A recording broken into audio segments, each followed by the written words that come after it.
but yet. Now, the Prime Minister still is Prime Minister. He's resigned as leader of the Labour Party. The process to replace Keir Starmer could still go one of two ways. Which are those two ways, Tom? The two ways I thought are... you weren't finished. I thought there was a little colon there. No, OK, it could go one of two ways. Firstly, it could be a coronation. In that case, 16th of July is the date where we will see our new Prime Minister. In less than 4 weeks' time, we will have a new face walking into Downing Street and going to see the King. However, if there is a contest, then this will last over the course of the summer, and there will not be a new Prime Minister until the 1st of September. That's when Parliament returns after its summer recess. So we'll spend the summer sitting through lots of debates about how left-wing the Labour Party should go and how socialist or even communist policies should they resurrect. So that's what we could be in for.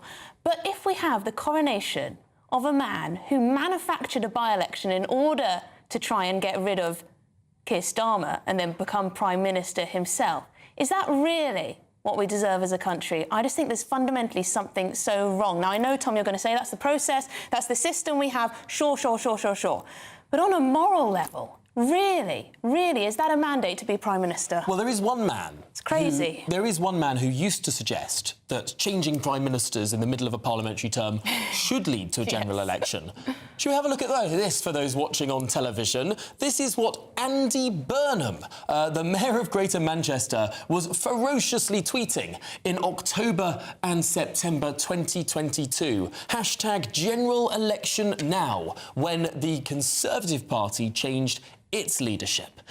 So, given that he thought that there should be a general election when the Conservative Party changed leadership mid-parliamentary term, it's curious that he doesn't seem to think there should be an election now, that the Labour Party has done exactly the same thing. Well, I think there absolutely should be if he becomes Prime Minister completely uncontested. If it is, as we're suspecting, a total coronation. But you never know. There could be some other Labour politicians who decide to throw their hat in the ring. We know Wes is not one of them.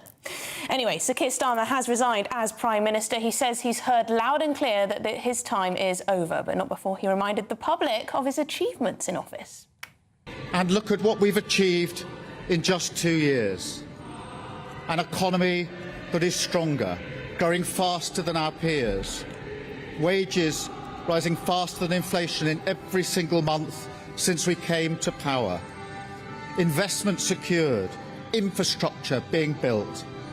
An end to austerity, with the fastest fall in NHS waiting lists for 17 years. The biggest improvement in rights for workers and renters in a generation. The biggest uplift in defence spending since the Cold War. Small boat crossings falling. Asylum hotels closing. Protecting young people from social media. And 500,000 children being lifted out of poverty because of the choices that I made. Our reputation in the world restored. I think we should do an alternative one to that a little later on, don't you? I think perhaps we might. There'll be other things that people remember. Well, I mean, certainly. But, of course, a new Labour leader is expected at the latest by the 1st of September, though possibly as soon as July next month. Well, Keir Starmer will be staying in number 10 Downing Street as Prime Minister until the contest to replace him is complete. OK, well, joining us now from Downing Street, our political editor, Christopher Hope, who's been there all morning, I believe. Christopher, how does it feel there on the ground? What do you expect is going to happen next? Do you think it will be a coronation for Andy Burnham?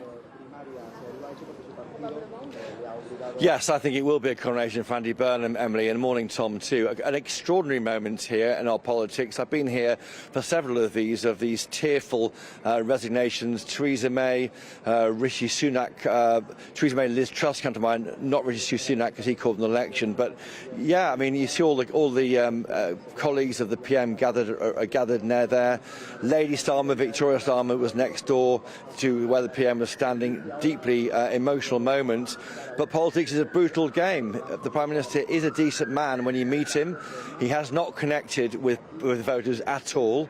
People don't like him. He's a black and white politician for me in a technicolor age. But let's recap on what the most dramatic moment, I think, this morning is when he teared up, got very emotional, talking about his sons, his family, and what he'll be missing. Here's the flavour of what he said earlier.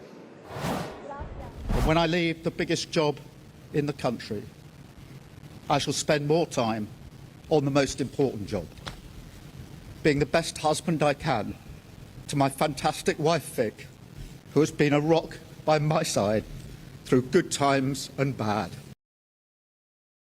There we have it. That's Sir Keir Starmer speaking here. Well, what is it now? 2.5 hours ago, would you believe it? But so much has happened since then. The PM said he was trying to stay until September, the latest, as Prime Minister, but it looks very much like we may have a new Prime Minister by the 16th or 17th of July, because it seems unlikely that anyone would stand against Andy Burnham, with Wes Streeting throwing his hat into the ring, saying he would support Andy Burnham. Who else will stand against Andy Burnham, who's not even an MP? He's being sworn this afternoon. 3.5 weeks after becoming an MP, he could be Prime Minister with no real idea what he'll do. We don't know a lot about his policies. We know what he adopts and then doesn't adopt the following day, like last week, by backing the WASPy women for their billions of pounds of compensation and then saying no, he wouldn't. An extraordinary time, a leap into the unknown for a Labour Party that won that majority not even 2 years ago. With me now is Catherine Forster, who's been in number 10, out of number 10 since 6 a.m. this morning. Catherine, a sterling effort for GB News today. Your thoughts? An incredible day, and here we go again. The Labour Party doing exactly what they slated the Tories for, changing leader, but they are trying to do it in an orderly way. And I think, yes, we could be looking at Andy Burnham as Prime Minister by mid-July. A few tributes now coming in to the Prime Minister. Bridget Phillipson has said we owe Keir a huge debt of gratitude. Peter Carr, the Business Secretary, Keir earned my respect when I saw him fight to save Labour. Shabana Mahmood saying a devoted and dedicated public servant. We owe him our deepest thanks. And internationally too, President Zelensky of Ukraine has said, Keir, thank you for all our cooperation, your support and the joint decisions that have helped make our Europe and our protection of life stronger. Ursula von der Leyen of the EU too has said it can take many years to grow into the statesman you became in just 2 years. Europe and Ukrainian security is stronger because of you. Thank you, dear Keir. But in the end, he is leaving because his own MPs saw the polls, saw how personally unpopular he is, see that the public don't feel that they're getting the change that they voted for quick enough, and thought he was going to lead them to disaster. They have found a guy in Andy Burnham who is very popular, could change very quickly, but they think that he is their hope to take on reform. And on Andy Burnham, he will be arriving at Euston Station on the 109 train from Wigan North Western. He will then be going to be sworn in as an MP. Then there will be a group photo with no doubt several hundred Labour MPs keen to ingratiate themselves with him. And that photo will be so important because we'll be looking at it very closely, who's in, who's out in Team Burnham. Annalise Midgley, of course, Louise Haigh, they'll be front and centre. They ran the campaign in Makerfield, but who else is near Andy Burnham? Shabana Mahmood, maybe the Home Secretary. It'll be one of those moments, a bit like a kind of Kremlin photo in the old days, working out who is near the new General Secretary, because so much is not known about Andy Burnham. I've got to say to viewers and listeners, he's not an MP at the moment, folks.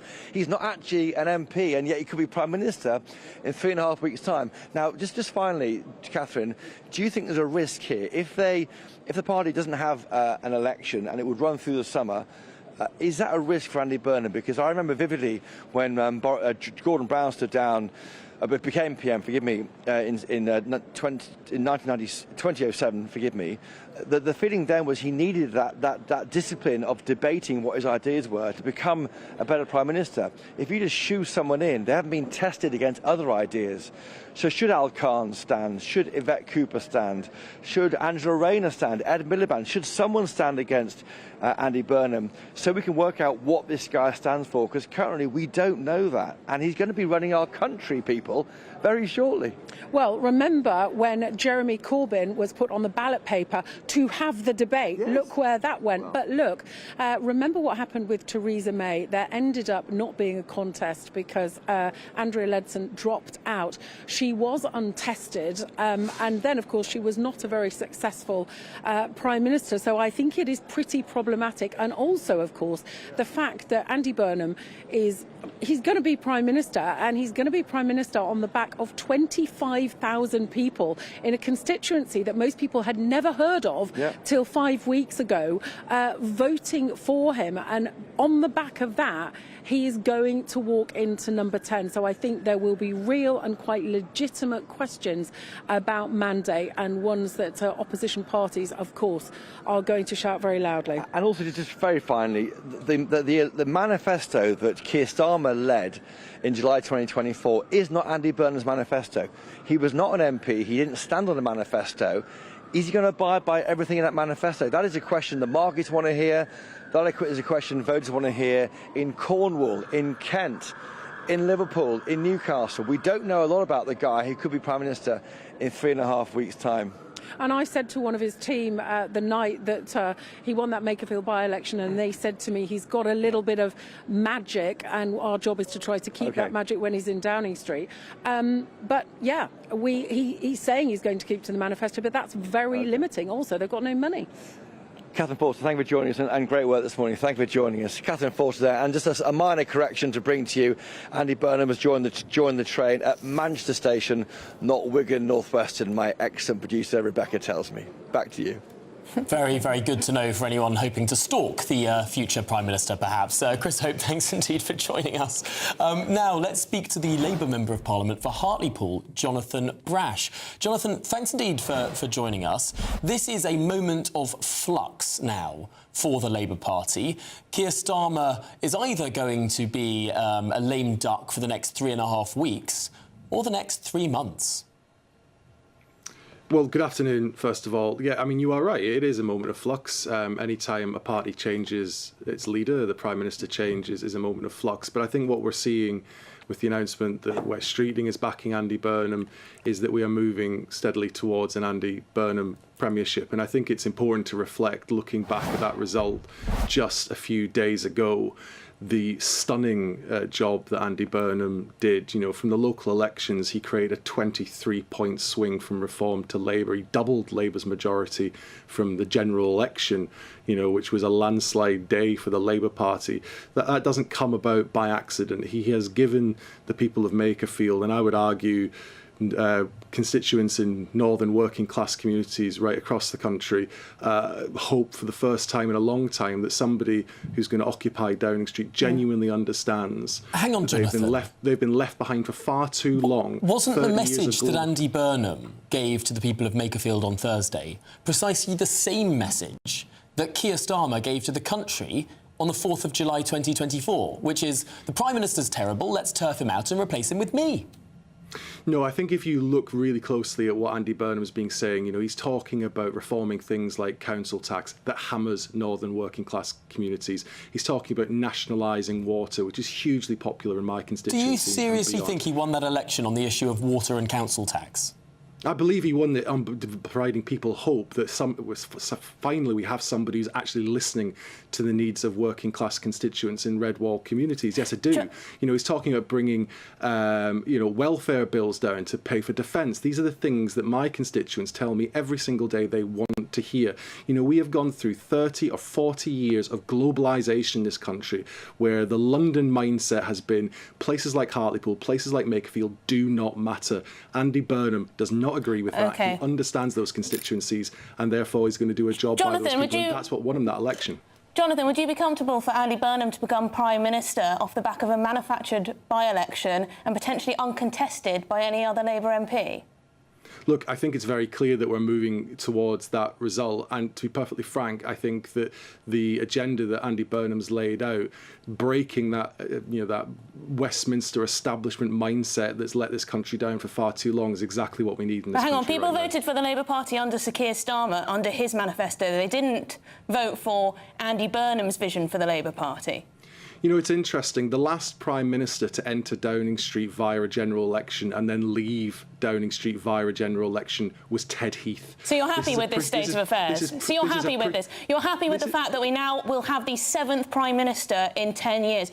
You stood on a platform as the Labour Party calling for an end to chaos. And what do we have? We have more and more chaos, navel-gazing, career politicians trying to get back into power without putting it to the general public. It's a disgrace, Jonathan. I completely disagree with that. And what I would say is that, you know, this is an example of actually us listening to the public, because it's been very clear, and I've said, I was on GB News, one of the first MPs to say it, the Prime Minister is historically unpopular with the electorate, and we can't go on like this. And I said before the local elections on your show that I thought it was time for the Prime Minister to set out a timetable. Jonathan, it's interesting you raised that, because I think we've got that clip. Should we have a little listen back to what you said many months ago in this very studio? It's got to the point now where I genuinely think that, you know, as far as the Prime Minister is concerned, it's not a case of if, it's when. Ultimately, we're in a situation now where I don't think anyone reasonably expects the Prime Minister to lead the party into the next election. So you're a bit of a Nostradamus there. I've got to ask you, based on your accurate prediction many months ago in this studio, do you think it will now be a coronation for Andy Burnham? Look, it's looking that way. I mean, obviously with Wes Streeting backing him today, it looks that way. But look, at the end of the day, it is entirely within the gift of any MP, if they wish to challenge for the leadership of the Labour Party, to do so. There's no rule from anyone that says that they can't. But clearly, with the way the things are moving, it looks like we're heading that way.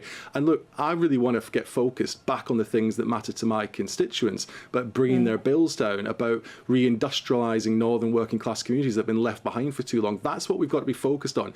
Modern politics is far too much about personalities. I'm focused on policy. That's what we've got to deliver for Hartlepool, for Makerfield, and everyone else in between. So when are we going to hear from Andy Burnham on what his policies and vision are for this country? Because people, as I say, voted for a Labour manifesto back in 2024, not very long ago. You talk about council tax, you talk about nationalisation. Is he going to come out and tell us exactly how he differs from Sir Keir Starmer? Well, that is a question that is way above my personal pay grade, and I think we'll have to wait for Andy Burnham to set out his own stall in due course. But I so would how imagine, do you know you back him then, Jonathan Brash? Well, because I've listened to what he's said. I've spoken to him personally. I've listened to what he said in terms of the key policies. I'm very clear. Look, I've got my singular agenda almost at the moment as a constituency MP is around the issue of council tax, because I see what it does to my constituents every year. It hammers them, takes money out of their pockets in a scandalously unfair way, and he's already made clear his views on that as well. But the reality is there will have to be a perspective for government. He will set that out in due course. As you keep saying, he's not actually technically fully an MP yet. Okay. He's not sworn in. He'll be sworn in at 2:30, and then we'll take it from there. Well, excellent stuff. Jonathan Brash, thanks indeed for not only teeing up a clip of yourself speaking in this studio, but also telling our audience to stay watching until 2:30 at the very least, when we'll see Andy Burnham being sworn into the House of Commons. We've got to hire you as a presenter. Jonathan, thanks indeed for joining us live from Westminster. Steady on there, Tom. Steady on. Anyway, joining us now in the studio is the former Attorney General, Sir Michael Ellis. Sir Michael, am I wrong to be so wound up by this all? I think it's absolutely ludicrous. Yes, I understand the system allows for this, but I think it is morally wrong. It's not ideal, is it, Emily? Look, the reality is, yes, of course, the Westminster system does allow for this, because we don't elect presidents, we don't elect individuals, we elect parties, we vote for parties. And that's what happens in the Westminster system. But that doesn't mean to say that this is a good thing for the country. I don't actually think it's a good thing for the Labour Party to change its leader in this way. And after all, what are they actually changing? We don't know, because Andy Burnham's policies are unexplored. Tax, by the sounds of things, Sir Michael. You know, and the reality is we still have the same Labour Party, you know, who have hiked national insurance, who have created a family farm tax, who haven't done anything about the defence of this realm, who haven't done anything about, you know, drilling and the oil that the nation should be getting. It's the same Labour Party. It'll be a different leader, but we don't actually know what Andy stands for, because he hasn't really been tested. He has engineered the by-election election that he's just won in Makerfield, and now he's going to engineer, by the look of it, a coronation to be Prime Minister within the next 4 weeks, when he'll have been an MP for only a matter of a few weeks.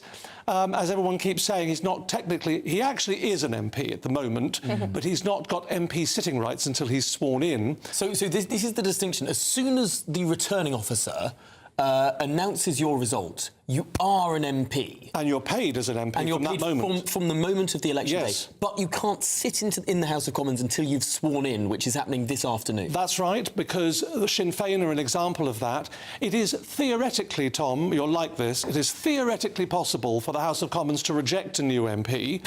The last time it happened was in 1880 with Charles Bradlaugh, because he didn't want to swear an oath, he wanted to affirm, and you weren't allowed to affirm in those days. Before that, you have to go back to 1769 and a radical MP called John Wilkes that the House of Commons rejected.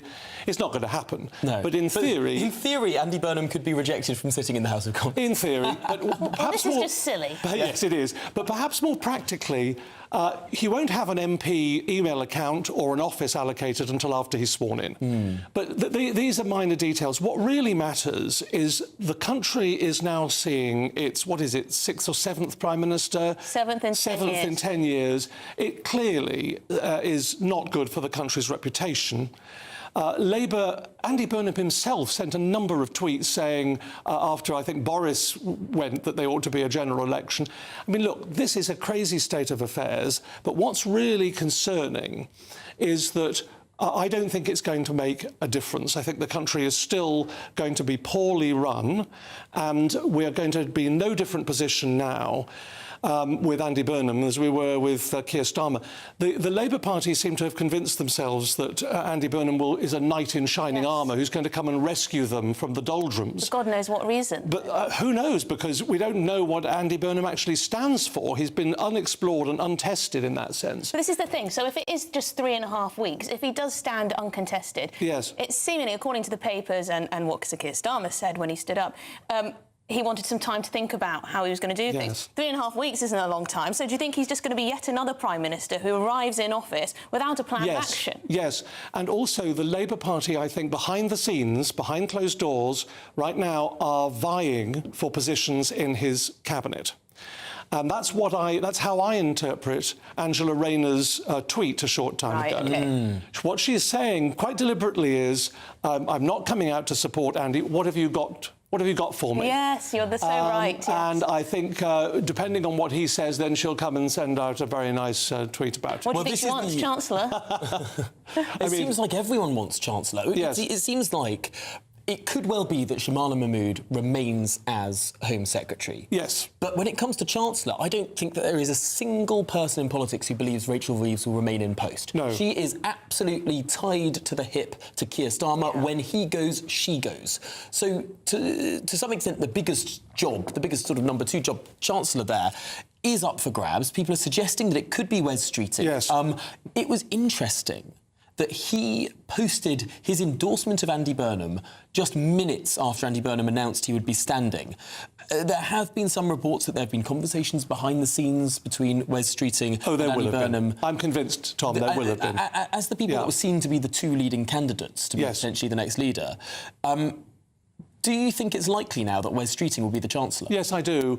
I think, look, Wes understands realpolitik. I mean, he will understand that he didn't have enough support amongst the Parliamentary Labour Party to be leader himself. And therefore his best position was to enhance his position with Andy Burnham and hope for a strong position. The other factor that people haven't really spoken about much is they're rather assuming that Andy Burnham is very left-wing. It'll be interesting to see, actually, whether he is as left-wing as he has portrayed, or whether he might try and position the Labour Party a little bit more towards the Blairite angle. Well, that perhaps he remains will, to but be that seen. doesn't change that he has appeared economically illiterate. Yes, in and the without a media mandate. during this process. Exactly, Emily. And what, bond markets? Oh, we don't need to be in hock to the bond market. OK. Oh, yes. The fiscal rules? Yes, I know them. Yes, I know them, but I can't tell you them. Yes, yeah, I mean, it's a nonsense. It doesn't exactly This is why our purdah rules are so rubbish. Well, it doesn't enhance our expectations, does it? And, of course, The manifesto wasn't his, that they won the 5-year term. His Majesty the King just did a state opening of Parliament. The speech wasn't his. That was all written by Keir Starmer. So he's now expected to follow through on all of these items he may not agree with. Although if you speak to a lot of Labour MPs, what they will say, and I'm not going to say how much I agree or disagree with this, because I think that people can intimate how much I might disagree with it. When you speak to Labour MPs, they will say, we are doing a lot of really good things for the country. It's just no one hears about the good policy that we've got across, the policy that polls really well. They would point to things like the Renters' Rights Act or minimum wage, or things that lots of people on the right of politics would absolutely disagree with. But for the Labour Party, they think they are good, left-wing, populist policies. They think that simply a different salesman with the same policy agenda could have a profoundly different impact on the country. They think that, Tom, but the reality is that most Labour MPs want to tax people more in order to spend more money on welfare. That's what it boils down to, and that's a big differentiation between the right and the left in British politics. And that isn't going to change. And actually, some of the messaging, one of the big problems, I think historians will look back on Keir's premiership and say the way he went down political rabbit holes and expended vast amounts of political capital on matters such as the Chagos Islands, for example, and other issues that are not vote winners, jury trials, and things of that sort, which wound everyone up, disgruntled many of his own people and his own party for what electoral benefit? I think Andy Burnham has a little bit more political nous than that and will be able to manage those decisions a little bit with a clearer eye. He couldn't do much worse. Yeah, Michael, do stay with us. We're going to head to Downing Street now because Christopher Hope has some guests for us. Christopher. Thanks, Tom. Yeah, joining me now is George Parker, political editor of the Financial Times, and Alva Ray, political editor of the New Statesman. Thank you for joining us both in the streets here. To you first, Alva.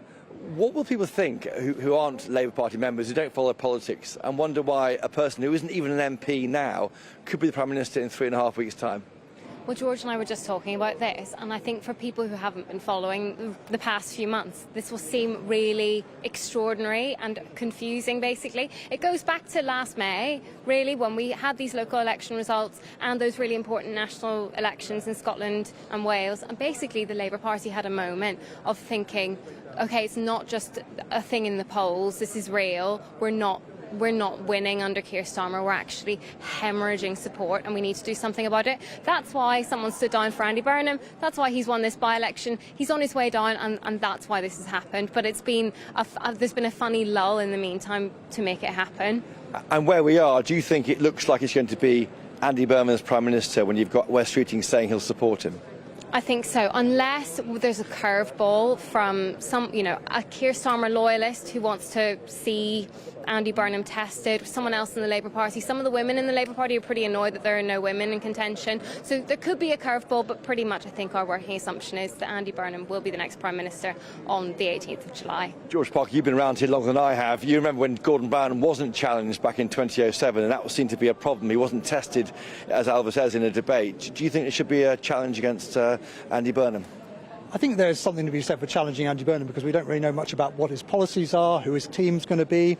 And we've seen just in the last few weeks during the Makerfield by-election that when he has advanced a few policies, once he's poked a bit about whether this adds up or whether he can pay for it, he often retreats. So, there is a case for that. I think, on the other hand, as Alva was just saying, the country would be perplexed by this. I think they'd rather if it was going to be done, do it quickly, get it sorted out. So when they come back from the summer holidays, there's someone else in there. Yeah. But I think a lot of people will find this absolutely baffling. I'm old enough to remember when I thought John Major was an interim Prime Minister. He was there for 7 years. And John Major, of course, resigned as leader and then fought off John Redwood to stay on as leader back in '95. What do you make, though, from the Financial Times point of view about Andy Burnham? Just two questions on that, because he said the bond market shouldn't be a problem for us last September. That worried some people. And then in an interview elsewhere, he couldn't say explicitly what the fiscal rules were. I mean, you're smiling, aren't you, for those listening on the radio? But that is a worry. What do the markets think about Andy Burnham as Prime Minister? I think they've been worried about it. I think they've been a bit reassured by the fact that he has subsequently said he will stick to the borrowing rules that Rachel Reeves applies. You're right, he seemed a bit sketchy about exactly what the borrowing rules are, which did cause a bit of concern. But if I look at the bond market reaction this morning to what's happened here in Downing Street, I think it's more or less what they were expecting. Okay. So, yeah. So yeah, that might work out. He's not even an MP yet, is he? He becomes an MP this afternoon at 2:30 when he's sworn, and he's going from not being an MP to being PM in 3.5 weeks. And I think that this is where you can think about the parallel universe where Keir Starmer hadn't given this statement. You know, it's being broadcast, you know, live on other channels, but Andy Burnham in his car arriving at Manchester Piccadilly, there's so much anticipation about his march on Downing Street, his march to London. I think we're going to see quite a frenzied reception to him in Parliament later, even if they don't plan anything formal. I think everyone, like so many Labour MPs, will be agog to see him. I think that there's a parallel universe where if Keir Starmer hadn't done this, we would have had the fanfare around Burnham, but also mass resignations. It could have been really messy. Okay. He's not an MP, but there's this sense, having won that resounding victory in Makerfield, that he's the guy who can help Labour win again and deliver in politics. And George, just finally to you, we don't know what he believes in, because there was a manifesto in July 2024. He wasn't an MP. He didn't stand on the manifesto. It's not his manifesto, but his party's. He didn't sign up to that manifesto. There's so much we don't know about his policies. That is true. On the other hand, you know, he's coming in as Prime Minister halfway through a Parliament, and he will be expected to deliver on this manifesto that the Labour Party set out. The manifesto is the commitment of this government, a Labour government. Yeah. And if he wants to deviate from it, then there'll be a massive amount of pressure. There'll be pressure anyway for him to have an early election. But if he deviates from the platform on which Labour was elected, yes, the clamour for an election will be almost unstoppable. Well, on those calls for an election, only I think Nigel Farage has called for one. We haven't heard that from Kemi Badenoch. Farage would do, because he's ahead of them in the polls, wouldn't he? But where are you on the idea of an early election, May next year, for example? Well, I think that this is something that Andy Burnham has been thinking about, or certainly was a few months ago. And then during the by-election campaign, he came under a lot of pressure to rule that out, because there are lots of Labour MPs sitting on very slim majorities who, even though they may believe that Andy Burnham is a winner, I think would be quite terrified by the idea of an early election. So I think that there's this question mark where Andy Burnham will want his own mandate. I think it's, you know, it's difficult, and you're really never as popular as you are in your first few months of your premiership. I don't think that a general election would this year or early next year would be impossible, but it's just whether the Labour Parliamentary Party would stand for that. But if there's a bump in the polls, George Parker, they may feel, well, but here's our chance to take a part. Because Reform isn't really got its candidate list together. It's very much a Nigel Farage show. While they're disorganised, strike with our irons hot and get this more of a left-wing manifesto with Andy Burnham leading the party into another second term. I can't see it happening. I mean, you made a very good case for that, Chris. But at the same time, he's not going to come back with as big a Labour majority than the landslide that Keir Starmer won in 2024. So what you're basically saying is that all these Labour MPs who've been clamouring for you to come down here to go into number 10, at least 100 of you, maybe more, are going to end up losing their jobs 2 years earlier than you expected and give up your money and your status. I think it's going to be very tough for him to do that. It will be turkeys voting for Christmas. Okay. Possibly. I just find it, how will history judge Sir Keir Starmer? A decent man who couldn't connect? I think that some of that will be shaped by what happens now. You know, I think if Andy Burnham manages to deliver and turn around Labour's fortunes, I think that will look less favourably for Keir Starmer. That, you know, Andy Burnham might show that it's possible to govern well and turn around the unpopularity that most prime ministers seem to have been condemned to in recent years. I think, you know, on the economy, economic indicators have been turning around. He's seen to have done reasonably well on foreign affairs, but he has really struggled to connect with people. He has been the most unpopular prime minister in British history. And so, I mean, let's see. But, I mean, Theresa May, Gordon Brown, a lot of these people are being looked on more favourably with the benefit of hindsight, aren't they? George Parker.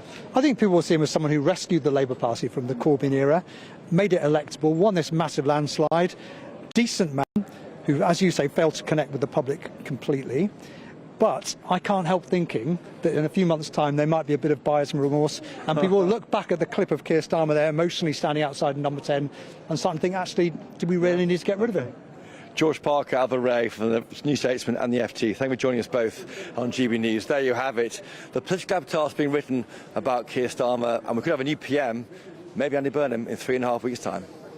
Well, Christopher Hope, thank you indeed for being there live on Downing Street. It seems like we're at the moment of tension where we just don't know what's going to happen until a little bit later today. Thanks. Well, there he is, thanking his guests. And thanks to George and Alva as well. Now, we've just heard that Andy Burnham's train is running late. Yes, we have. which is typical, isn't Perhaps it? it's a sign of how the country's being run. I'm not so sure. Quite possibly. Is it being run at all? Civil servants are in charge. It's clearly too. I was on a train up to the northeast on Friday. Oh, yes. I say I was on a train. It was meant to be one train. It turned into 3 trains because there was some technical fault. I had to get off at Doncaster, I had to get off at York, I had to get... 3 trains later, I eventually get to my destination 2 hours late. In each area? I did have a pint at each. I got that right.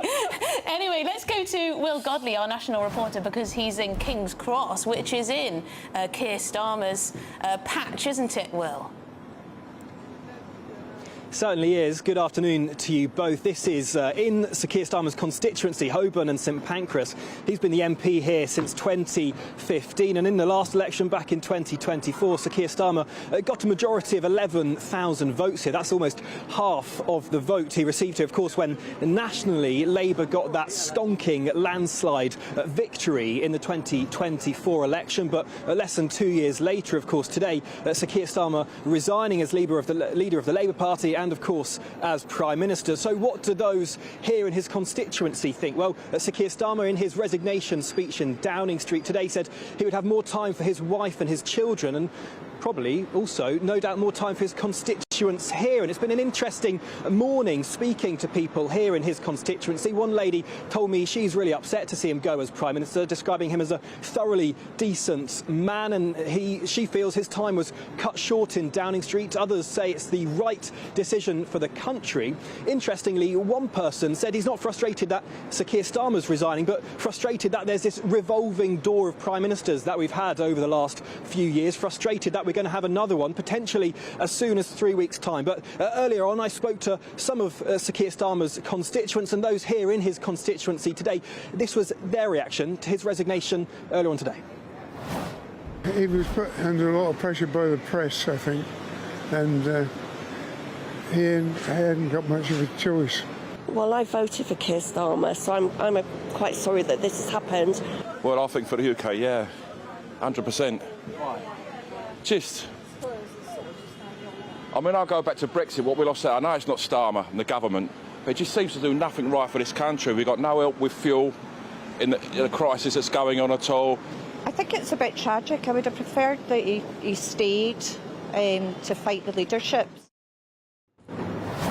So a mixed view here from St Pancras and King's Cross, where is the heart of Sir Keir Starmer's constituency. He will, in a few weeks' time, go back to being the MP for here, and that is his sole job. It wasn't just, though, his constituents here today. I also bumped into the former Chancellor, George Osborne. Didn't really want to give me any of his thoughts. All he said to me was that he was on his way to film his podcast, so perhaps still needing a moment to take in everything that's happened today on what has been a momentous day for British politics. Isn't going to be the only political figure in this constituency, Sir Keir Starmer's constituency, though, because just 10 minutes walk that way is Euston Station, of course, where the trains from Manchester come into. So perhaps we'll see Andy Burnham here in a few hours' time as he's on his way down to London to be sworn in officially as an MP in Westminster this afternoon, and perhaps he could be the Prime Minister in just a few weeks' time.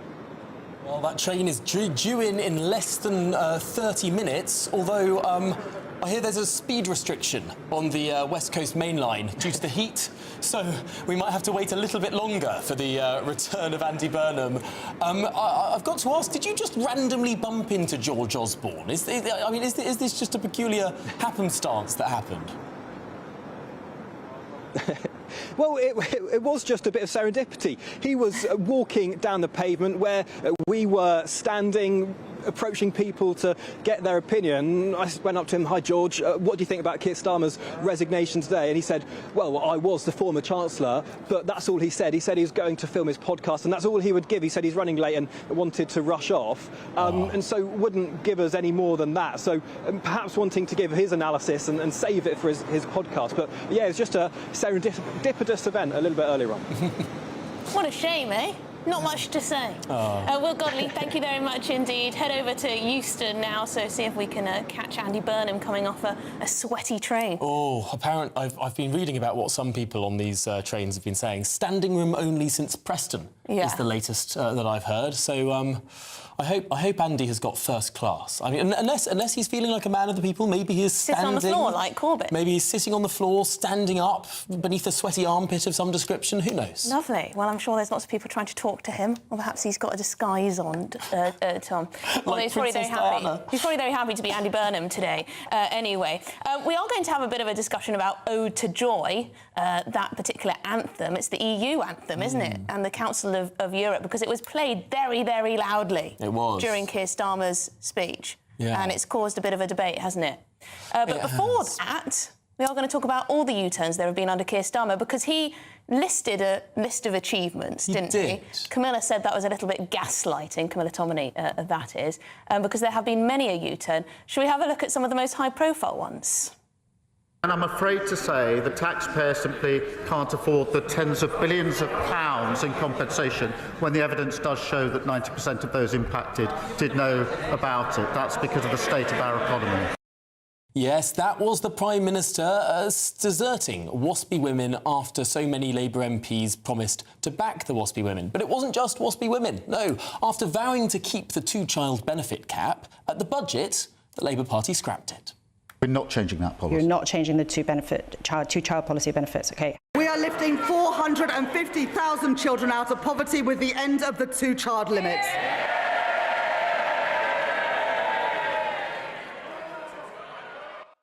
Well, very excited backbenchers, but one of the biggest U-turns was over the farmers' inheritance tax. Yes, Rachel Reeves' first budget imposed an inheritance tax on estates worth more than £1 million, and this is how farmers reacted on GB News. Unfortunately, the Prime Minister's woken a sleeping lion, and farmers don't like being lied to. We can only be lied to once, and we won't give up. Well, it took 14 months, but then they increased the threshold from £1 million to £2.5 million for the family farm tax. Less than a month after Labour won the general election, they went after the pensioners, didn't they? They announced the winter fuel allowance would be withdrawn from over 10 million pensioners, and there were widespread protests in Westminster in the October of 2024. Unfortunately, there'll be empty chairs round the Christmas table, and that's not right, because grandfathers and grandmothers won't be there because of this. Well, a year later, in June 2025, the government caved in, meaning millions more pensioners would get the payment. Last September, Sir Keir Starmer announced Labour would bring in a mandatory digital ID scheme. You will not be able to work in the United Kingdom if you do not have digital ID. It's as simple as that. But it wasn't as simple as that. After more protests, the plan was also abandoned. And who could forget Labour's attempts to try and cut the ballooning welfare bill by just £5 billion? Well, that led to demonstrations and a rebellion, a significant rebellion by backbench Labour MPs. Despite the government's enormous majority, that backbench rebellion won. 3 months later, the government gave in. Now, that's not all of them, is it? No, that's just a flavour of the... I think the Conservative Party has counted at least 24 U-turns that the government has undertaken, although there is always debate over what counts as a U-turn, what counts as an official policy announcement, what counts as a listening exercise or just an idea out for consultation. Different people will argue over the different number of U-turns, but what I think is unarguable is that there have been a lot. There have been many, many, many, and we've documented a taste for you there. But let's speak to Henry Morrison, who's the Chief Executive of the Northern Powerhouse Partnership. Henry, it looks like Andy Burnham might be our new Prime Minister, a coronation of sorts if he goes uncontested. What do you think to that? I think it's looking very likely we're going to have a new Prime Minister in the middle of July, and it's looking more and more likely it's going to be Andy Burnham. And I think he's obviously managed to take being a popular city mayor and turn that into the momentum he needs to become Prime Minister. And that is, I suppose, an antidote to the things that Keir Starmer has not been. So clearly, Keir Starmer's problems mean he's found it difficult to communicate a message to the public. Andy, particularly during COVID, when he stood up to the then Conservative government over some of the restrictions on his city region, I think was very authentic and was able to hit a nerve with the people of his region. And that's, I think, changed his people's perception of him from when he was a politician before. I mean, Andy was a kind of conventional Labour politician when he was previously in Parliament. He certainly isn't that now. So I think that the model and the job he's done has changed not only his kind of political presentation, but also his ability to connect with people and his authenticity. And I think those learnings outside Westminster probably are of value to the Westminster establishment, where across kind of all the main parties, kind of that ability to cut through has maybe been more challenged over the last few years. Because I don't think it's just a Labour Party problem. That some of the Keir's issues, very reminiscent of some of the challenges Rishi Sunak had, who also liked a U-turn or two, right, on many things. I remember when he was against everything that had stood before and then appointed David Cameron as Foreign Secretary, who had previously been a Tory Prime Minister. So there's an element of this isn't a Labour-only issue. The challenges you highlight around struggling to manage the 24/7 news environment, the nature of kind of how political communication now works, these same challenges have also faced the previous government as well. Now, Andy Burnham has been painted as sort of the standard bearer of the soft left of the Labour Party, but it wasn't always that way. When he was Health Secretary, he was seen as more of a Blairite. He was definitely seen as more of a Milibandite, I suppose, when he was Shadow Health Secretary. He tacked massively to the left in the 2015 post-election Labour leadership contest. He's held a lot of different positions, although in government, perhaps he's been more centrist than he's given credit for.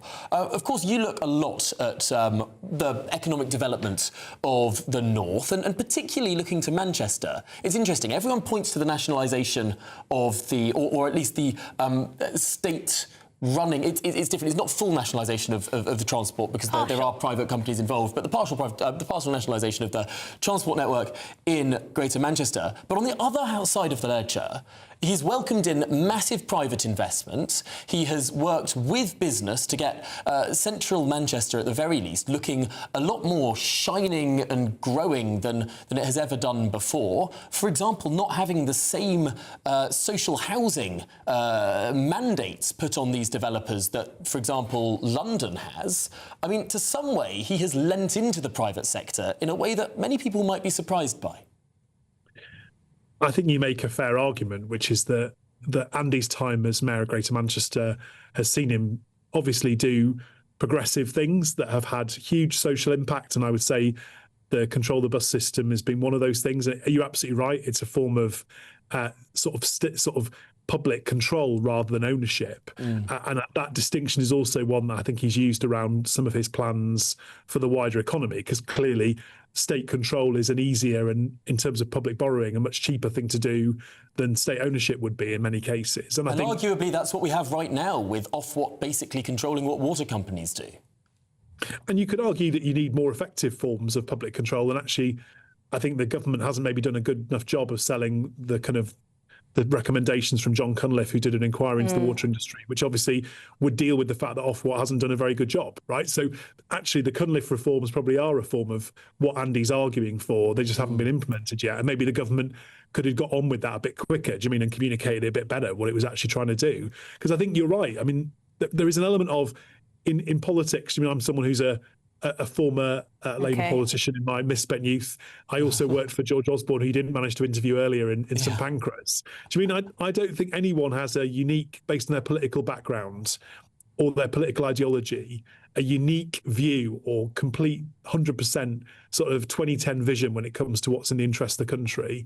And I think his ability to work with private business people who might not be paid up Labour supporters is something which actually speaks to his character and his ability to work across party boundaries and across. It would be nice if he could answer basic questions on the economy, though. That might be nice. I mean, he some terrible answers to basic questions in the run-up to all this. But Henry Morrison, thank you very much, Chief Executive of the Northern Powerhouse Partnership. I hope we can speak to Henry again sometime soon, because I'm very interested about what happens to the future of HS2 now, but that's a conversation for another day. Well, we'll see. Chief Political Correspondent at The Times, Aubrey Allegretti, joins us now. Aubrey, you've, I'm sure, been very busy this morning with everything that's going on. The question now is, Andy Burnham, will he go uncontested and become our Prime Minister? It certainly looks like it. I mean, those of us who've been monitoring Wes Streeting's kind of dealings and manoeuvrings over the last month or so, I think have detected that he was actually always quite unlikely to throw his hat into this race, despite protestations from his spokesperson and some of the people around him who insisted that he absolutely would be a candidate. The key question to ask here is why. Now, undoubtedly, on the one hand, Wes Streeting not standing does at least make this a little bit easier for the Labour Party as an institution. There's going to be less sort of red on red, fewer sort of TV debates where potential leadership contenders are tearing chunks out of each other, and the public is sort of looking on going, oh my gosh, can't you just focus on us instead of yourselves? However, there's also the question about what Wes Streeting will have tried to agree with Andy Burnham in order to come to this decision that's obviously very helpful for the incoming Makerfield MP. Wes Streeting's touted as a potential chancellor by some, but there are others who think that he just doesn't have the heft, the gravitas, he doesn't have the sort of experience in the Treasury beyond having served on the shadow front bench for the first few months of Keir Starmer's leadership of the Labour Party in 2020 in a sort of junior shadow Treasury role. And people are saying he couldn't actually trigger a contest because he doesn't have the 81 MP names anyway. So he doesn't have the leverage in order to force it. So I think this question isn't quite answered yet about whether or not Wes Streeting is nailed on to replace Rachel Reeves. This is interesting because he was so quick to publish his endorsement of Andy Burnham. I was getting ready to sort of follow a spreadsheet, or I've got some friends who work at other news organisations who are famous for running spreadsheets on these sort of who's backing who side of things. And we were saying, so number one, Andy Burnham. Oh wait, number two, Wes Streeting. This doesn't quite make sense in terms of backers for Andy Burnham. He was so quick into that. I guess the assumption was they had done a deal. But you're suggesting that perhaps no deal has been done. Well, it's one of those things, isn't it, where you can always have a sort of quiet word, but I know that some of Wes Streeting's allies are a little bit concerned because don't forget, the closure of nominations is the 16th of July. That is more or less like a month away. That is a month for Andy Burnham to, if he has made any promises, keep his word to Wes Streeting. And some people are concerned. There are lots of other people who will argue that they should be perfectly placed to do that job.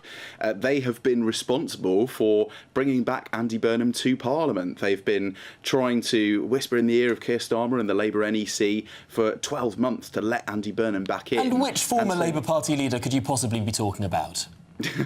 It's just, you know, it's really interesting to see how these things play out. What I'm also interested in is whether or not there is a sort of anyone but Burnham candidate who comes forward. Again, we've got more or less 4 weeks until nominations close. That's a lot of time for him to come under pressure, scrutiny, make mistakes. He obviously made a series of sort of small backtracks during the Makerfield campaign. If he's the PM apparent in waiting, then there is lots of room for him to slip up and for him to be scrutinised on welfare policy, defence policy, his closer relationship with the EU that he said he wants. Is it possible that over the next 3.5 to 4 weeks, somebody steps forward who can muster 81 names from across the party who doesn't want Burnham to be the ultimate someone shoe-in? like Al Carnes, for example? Would he be able to get support? It could be Al Carnes, but you don't forget as well, there are a lot of Keir Starmer's allies who are feeling incredibly bitter today. I spoke to one earlier who texted, they said, I just can't talk to you right now, I'm crying. I spoke to others who said, you know, this is such sanctimonious sort of tributes from people who have been trying for months to oust the Prime Minister. Others who referred to Andy Burnham as some mug in a bucket hat who fancies running the country for a while. So there is deep animosity from some Labour MPs who are aligned to Keir Starmer. I don't think it's impossible that they sort of try and corral together. I'm not saying they'll be successful, but I wouldn't say it's automatically a shoo-in. Aubrey Allegretti, thank you so much. What an interesting few weeks we have ahead of us. This is Good Afternoon Britain on GB News. Do stay with us. Lots more to come throughout the course of this afternoon.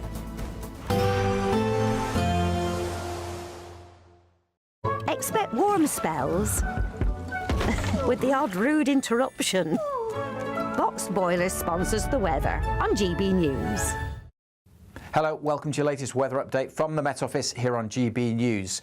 Earlier today, the Met Office upgraded the extreme heat warning for later this week to red. So that's for Wednesday and Thursday. We now have a red warning covering parts of the Midlands, southern England into southeast Wales, as well as the broader amber warning area. A real risk to people's health with the kind of numbers that we're talking about. It's not just about the temperatures. The humidity is also going to be building. Not completely dry and sunny everywhere today. We've got a few heavy, even thundery showers breaking out across the southwest and working their way across central and eastern England. Very hit and miss. And it's not hot everywhere. Quite comfortable conditions across Scotland and Northern Ireland. But it is going to be quite a warm night across the south. Temperatures in some towns and cities may stay over 20 degrees Celsius. And as I mentioned, that humidity going to make it especially difficult for sleeping.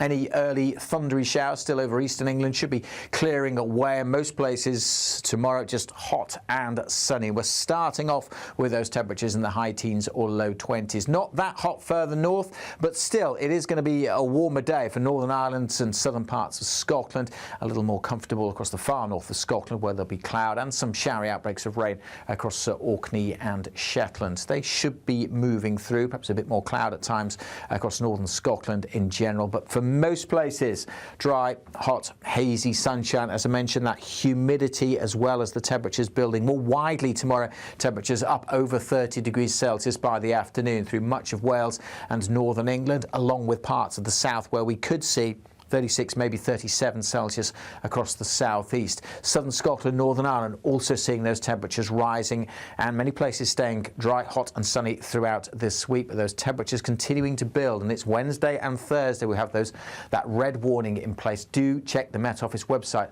for full details on that. Expect warm spells with the odd rude interruption. Boxed Boilers sponsors the weather on GB News.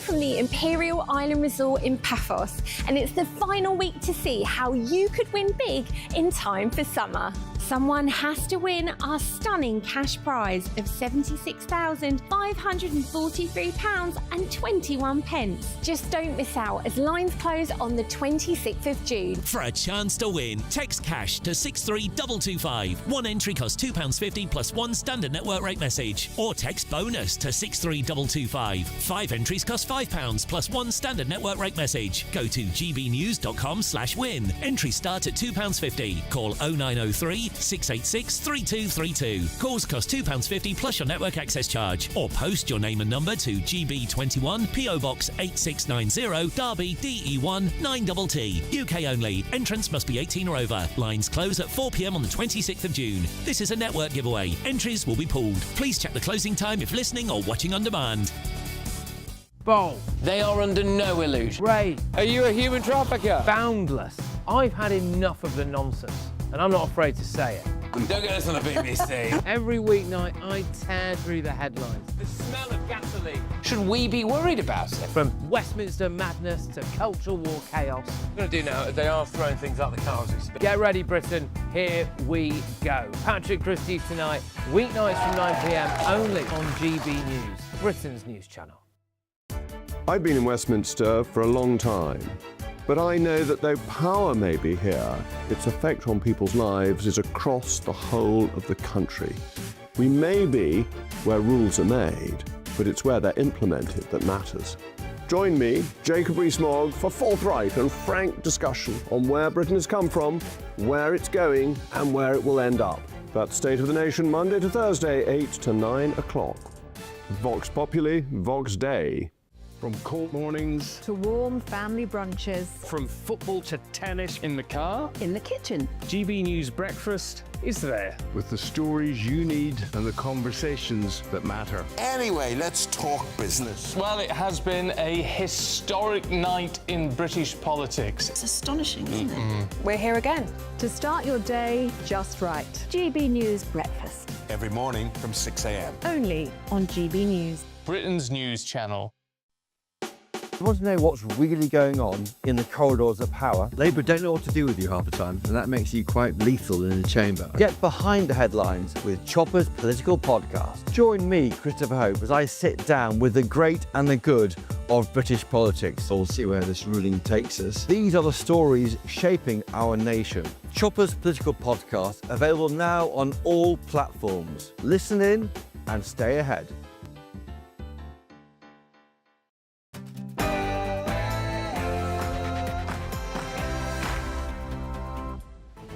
Good afternoon, Britain. It's 1 o'clock on Monday, the 22nd of June. I'm Emily Carver. And I'm Tom Harwood. Every decision I've taken has been about putting the country I love first. That is why I will resign as leader of the Labour Party. The Prime Minister announces his resignation today after less than 2 years in office. An emotional Keir Starmer holds back tears. And when I leave the biggest job in the country, I shall spend more time on the most important job, being the best husband I can to my fantastic wife Vic, who has been a rock by my side through good times and bad, and being the best dad I can to my beautiful children, who are my pride and my joy. Thank you very much. But now Starmer's a goner. What happens next?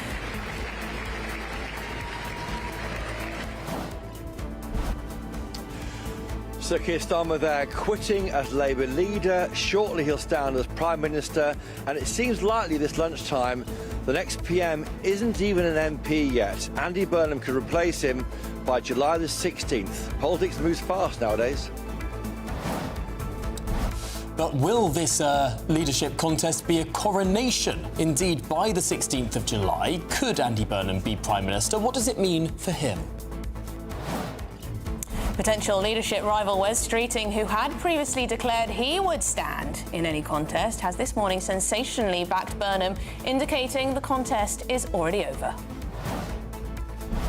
Meanwhile, the Reform Party leader, Nigel Farage, calls for a snap general election. What is going on here, frankly, is reminiscent of a banana republic that has totally devalued the very process of general elections and democracy. We at Reform demand a general election.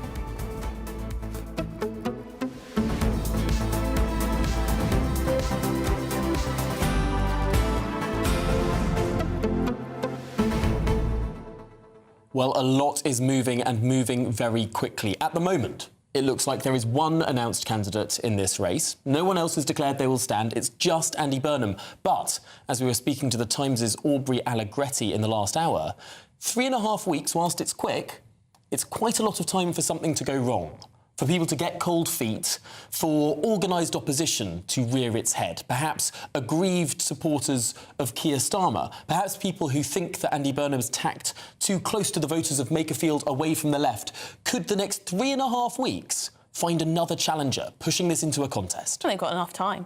Anyway, there's been lots of reaction from politicians from across all the parties. The Conservative leader, Kemi Badenoch, has reacted to the resignation. Let's take a listen. Well, we need to ask why he set out this timetable. What are we waiting for? There are critical decisions that need to be made, and the Prime Minister is setting out his farewell tour while Andy Burnham wants a summer holiday. It's really, really important that we ensure that the country is being governed. Keir Starmer has had to resign because his Defence Secretary said he was not looking after national security. Whatever happens now, we need to make sure that national security is the #1 agenda. And that means that Andy Burnham needs to explain where the money to fund our defence is coming from, and he needs to cut welfare to pay for defence. Well, winning an election and winning contests is not the same as having a governing agenda. I set out at the beginning of this session some urgent things that really needed to be done. Drilling our own oil and gas in the North Sea, backing British energy, lowering bills, getting people off welfare and into work. That's what Andy Burnham needs to be talking about right now. But the Defence Investment Plan is very urgent. There is no point the Prime Minister going to NATO summits when he's not paying for our defence. What's Andy Burnham going to do about that? He hasn't said anything. I'm quite worried that the focus is all on the Labour Party, not on the country. And the fact is that whoever is the leader, we still have the same problem. Those Labour backbenchers who are not interested in defence and who refuse to bring down the welfare bill.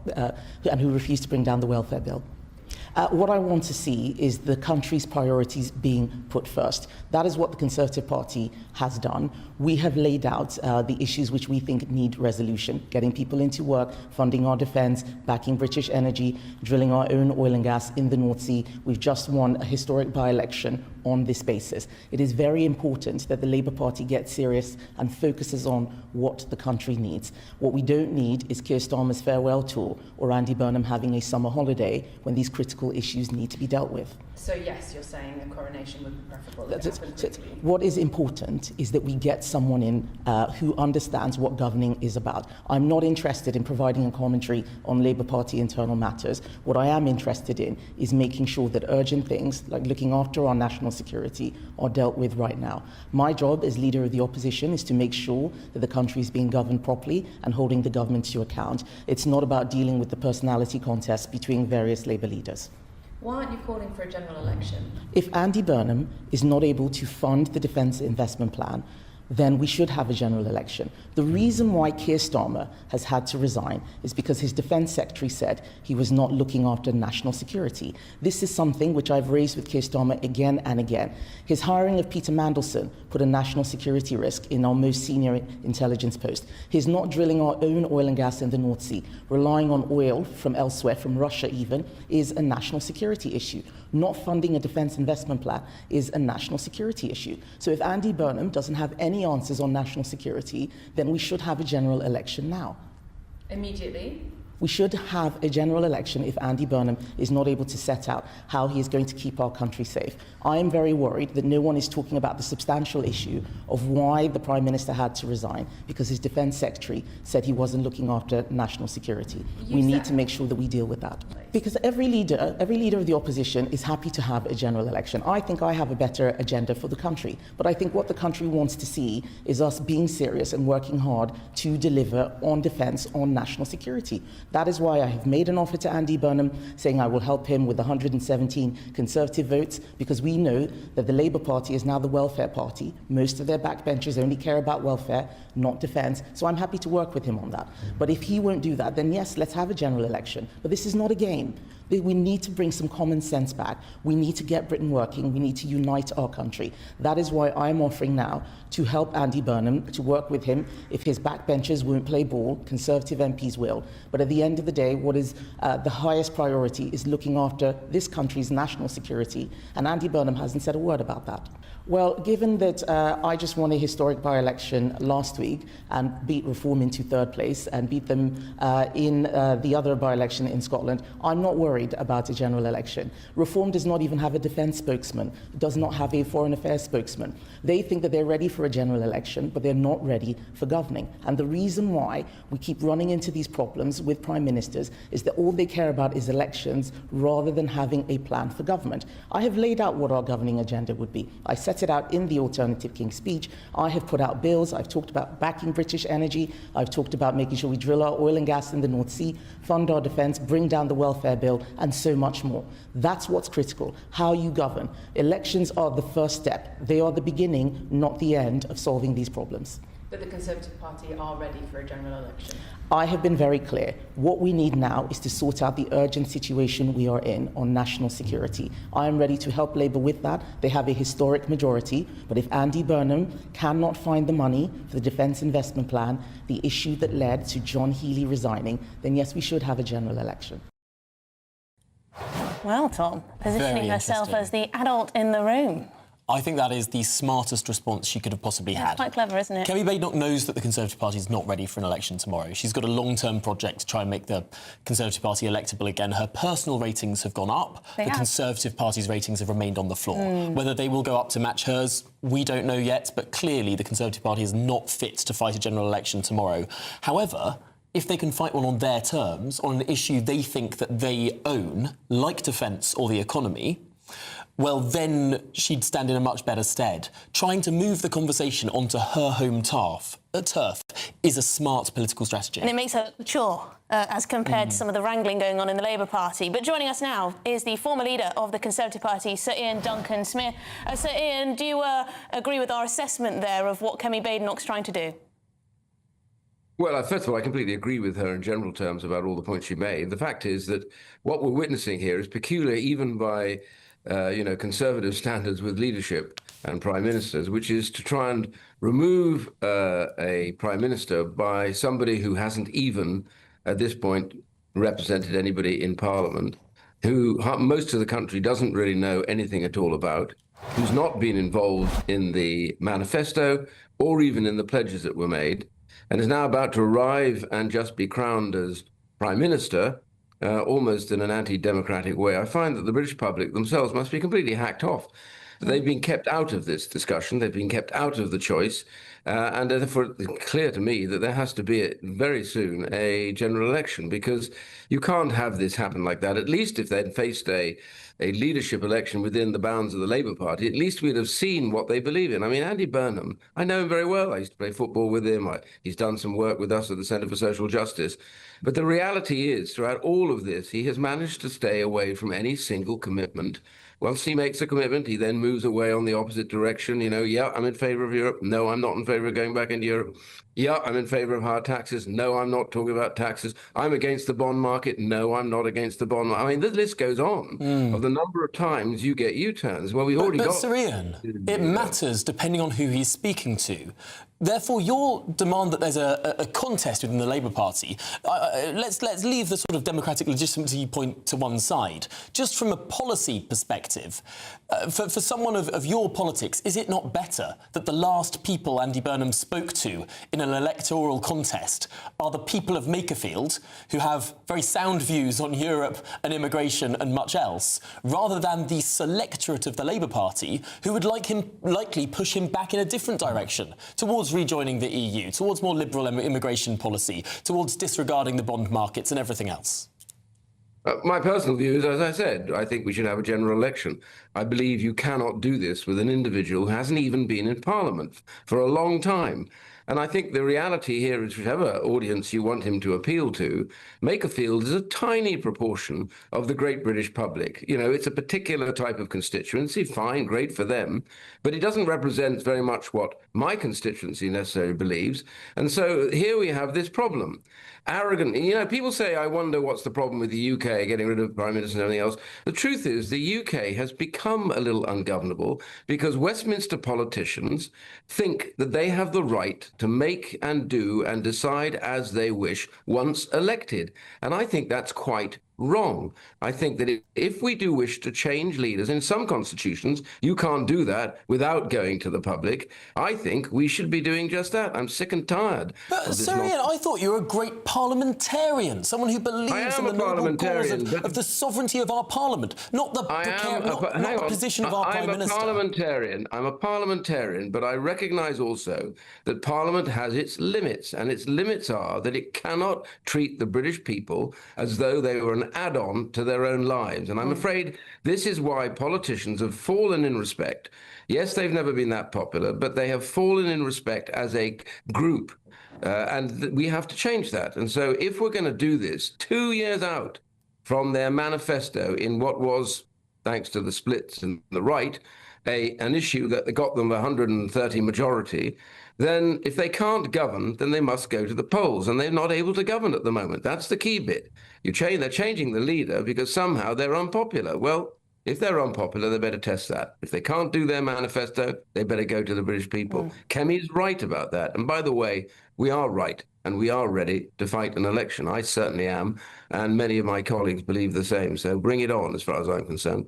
Well, absolutely. I think a lot of people are extremely aggrieved that they've had no say in this, and just watching a man manufacture a by-election and then become potentially our Prime Minister uncontested seems outrageous, even if it is part of our parliamentary democracy technically. So, Ian Duncan-Smith, thank you very much indeed, former leader of the Conservative Party. I appreciate your time this afternoon.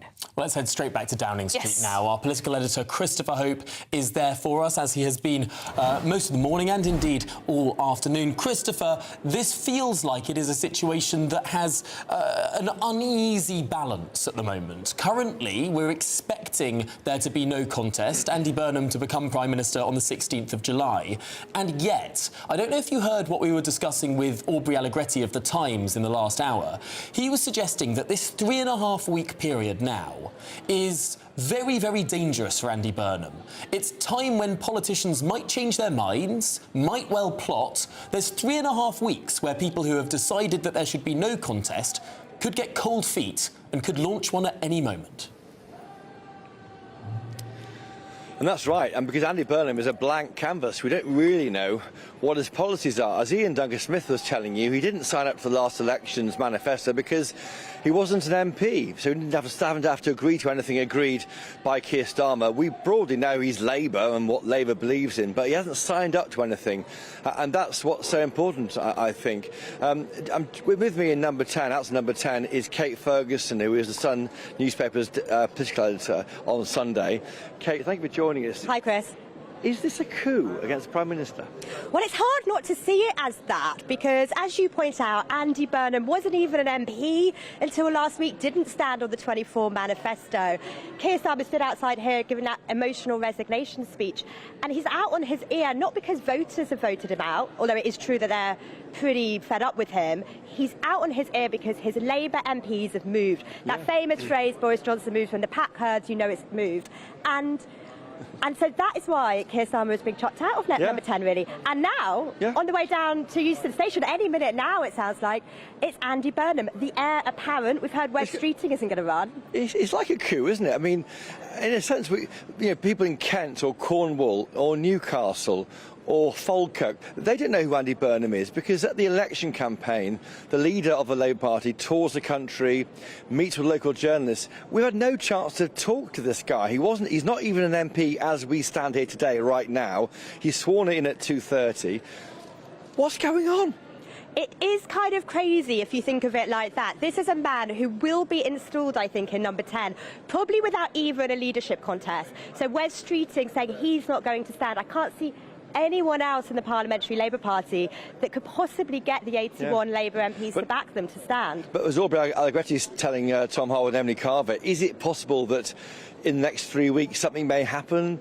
Yvette Cooper's persuaded to stand by women Labour MPs. Al Khan's gets it all together finally and stands. Because does the party not need a debate to challenge this putative Prime Minister on what he believes in? I think what we're seeing is the party decide that they don't want a debate. The Parliamentary Party have decided it's too painful. They don't want the bitter infighting. They want a coronation. So if I was going to put money on it, and I'm not, I don't bet on politics, I learned that long ago, but I would suggest that he probably isn't going to face any competition. Wes withdrawing, I think, is a moment. Look, maybe Yvette could be persuaded, but it's a bit tokenistic. Oh, we need to have a woman run. We've been there before, though, with Jeremy Corbyn. They want a left-winger. Run Yvette just so that you can get beaten, you know. So I think that is unlikely. But Jeremy Corbyn was put forward, wasn't he, by Margaret Beckett and other... To broaden the contest. Well, that's what may happen again. Well, I just think we've got this bizarre situation where kind of everyone is projecting onto Andy Burnham what they think he is. And so actually, you know, the hard left, John McDonnell, etc., they're all supporting Andy Burnham. They don't want this contest broadened out. It is looking today increasingly like it's going to be a coronation. But is the hard left paying attention? Because we think Andy Burnham's going to be back Shabana Mahmood's quite tough immigration crackdown. He said on Friday he's against HMO Britain. That means House of Multiple Occupation Britain, with migrants moved out of hotels into homes next door to voters and listeners of GBNews and other channels. Yeah. Is the hard left aware? They're backing a leader here who's tough on migration by all accounts. Well, we obviously have heard some of those policies come out behind the scenes at Andy Burnham's campaign. But look, it is true that none of us really know what an Andy Burnham premiership might look like. He didn't stand on the manifesto. He hasn't told us yet exactly what it's going to look like. We're going to have to see if he is either elected or installed as leader. Who he appoints into those key positions like Chancellor will make a big difference. But also, he's going to have this tug-of-war battle, I think, if he gets the job, as the left try and drag him left, spend more, tax more, and the right, who are really nervous about reform, say, look, we cannot go wobbly on immigration. And just finally on the other parties, Kemi Bade not there, I thought pretty complicated, and I'm quite a straightforward kind of person, but she's saying if he can't raise the money for the defence investment plan, there should be an election. Straight after that, we heard from Ian Duncan-Smith, a former leader, still an MP, saying, no, election now. There's a split in the ranks, isn't there? There's a bit of a split there. I agree with you. I think Kemi's position's slightly complicated. Look, I think the question here is, do people think Andy Burnham has a mandate? is that mandate to go in a radically different direction? It's not. He didn't fight the election on the mandate. He wasn't an MP at the time. Let's get this right. You know, I think it's something like 70,000 voters in Makerfield to decide the fate of the Prime Minister. So. Look, I do think even if the calls for a general election are not deafening today, I think give it 6 months, let the inflation hitting this winter, a few tricky political decisions to make, and I suspect they become deafening in the months to come. Okay, and just finally, Nigel Farage, he wants an election. He would, he wouldn't he? He's ahead in the polls. He's ahead in the polls. I mean, I actually think that Reform probably aren't quite ready for a general election yet, that they'll probably want to build up to it, but he's ahead in the polls, the bookie's favourite to be next PM, and you know, there is a thing about the opposition need to call for an election to kind of batter the Prime Minister, even if you think they're not going to hand it over. And it's important to say, isn't it, that Labour MPs will go berserk if there's even a hint of a general election. They would not take that from Andy Burnham. They do not want a snap election. Why? Because a lot of them would lose their seats. Kate Ferguson, thanks for joining us on GB News. It's been fantastic. Kate Ferguson, of course, the Sun on Sunday's political editor. There's a coup happening in real time, live on GB News today. Fantastic stuff, Christopher. Thanks indeed for being there at the heart of the action for us in Downing Street. Now, a little bit of news on the whereabouts of Andy Burnham. I've been tracking his train on an online tool. Of course you have, Bob. Which has found that it is currently 22 minutes late. Yes, the train is running slow due to the hot weather. It's just past Bushey, outside of London. Its next passing point will be Harrow and Wealdstone, but it is currently running 22 minutes late, which is going to make it relatively fine for Andy Burnham to make it in time for his swearing in at 2:30 in Westminster. Plenty of time, you think? Yes. He'll have an hour to get from... Currently, he'll have an hour to get from the train station Euston down to Westminster. Well, do let us know. Should be OK. Do keep an eye. Do let us know if that turns into a 25-minute delay, because then it could be touch and go.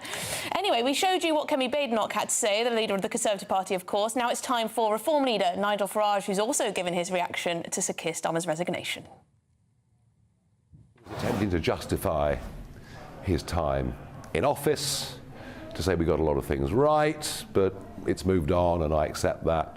I think it would have been better to say, I'm a human being, I tried my absolute best and things didn't work out. I think it would have been easier for him to front it up like that. He was clearly very emotional at the end, and who can be surprised by that, because it must be the most all-consuming job in the world.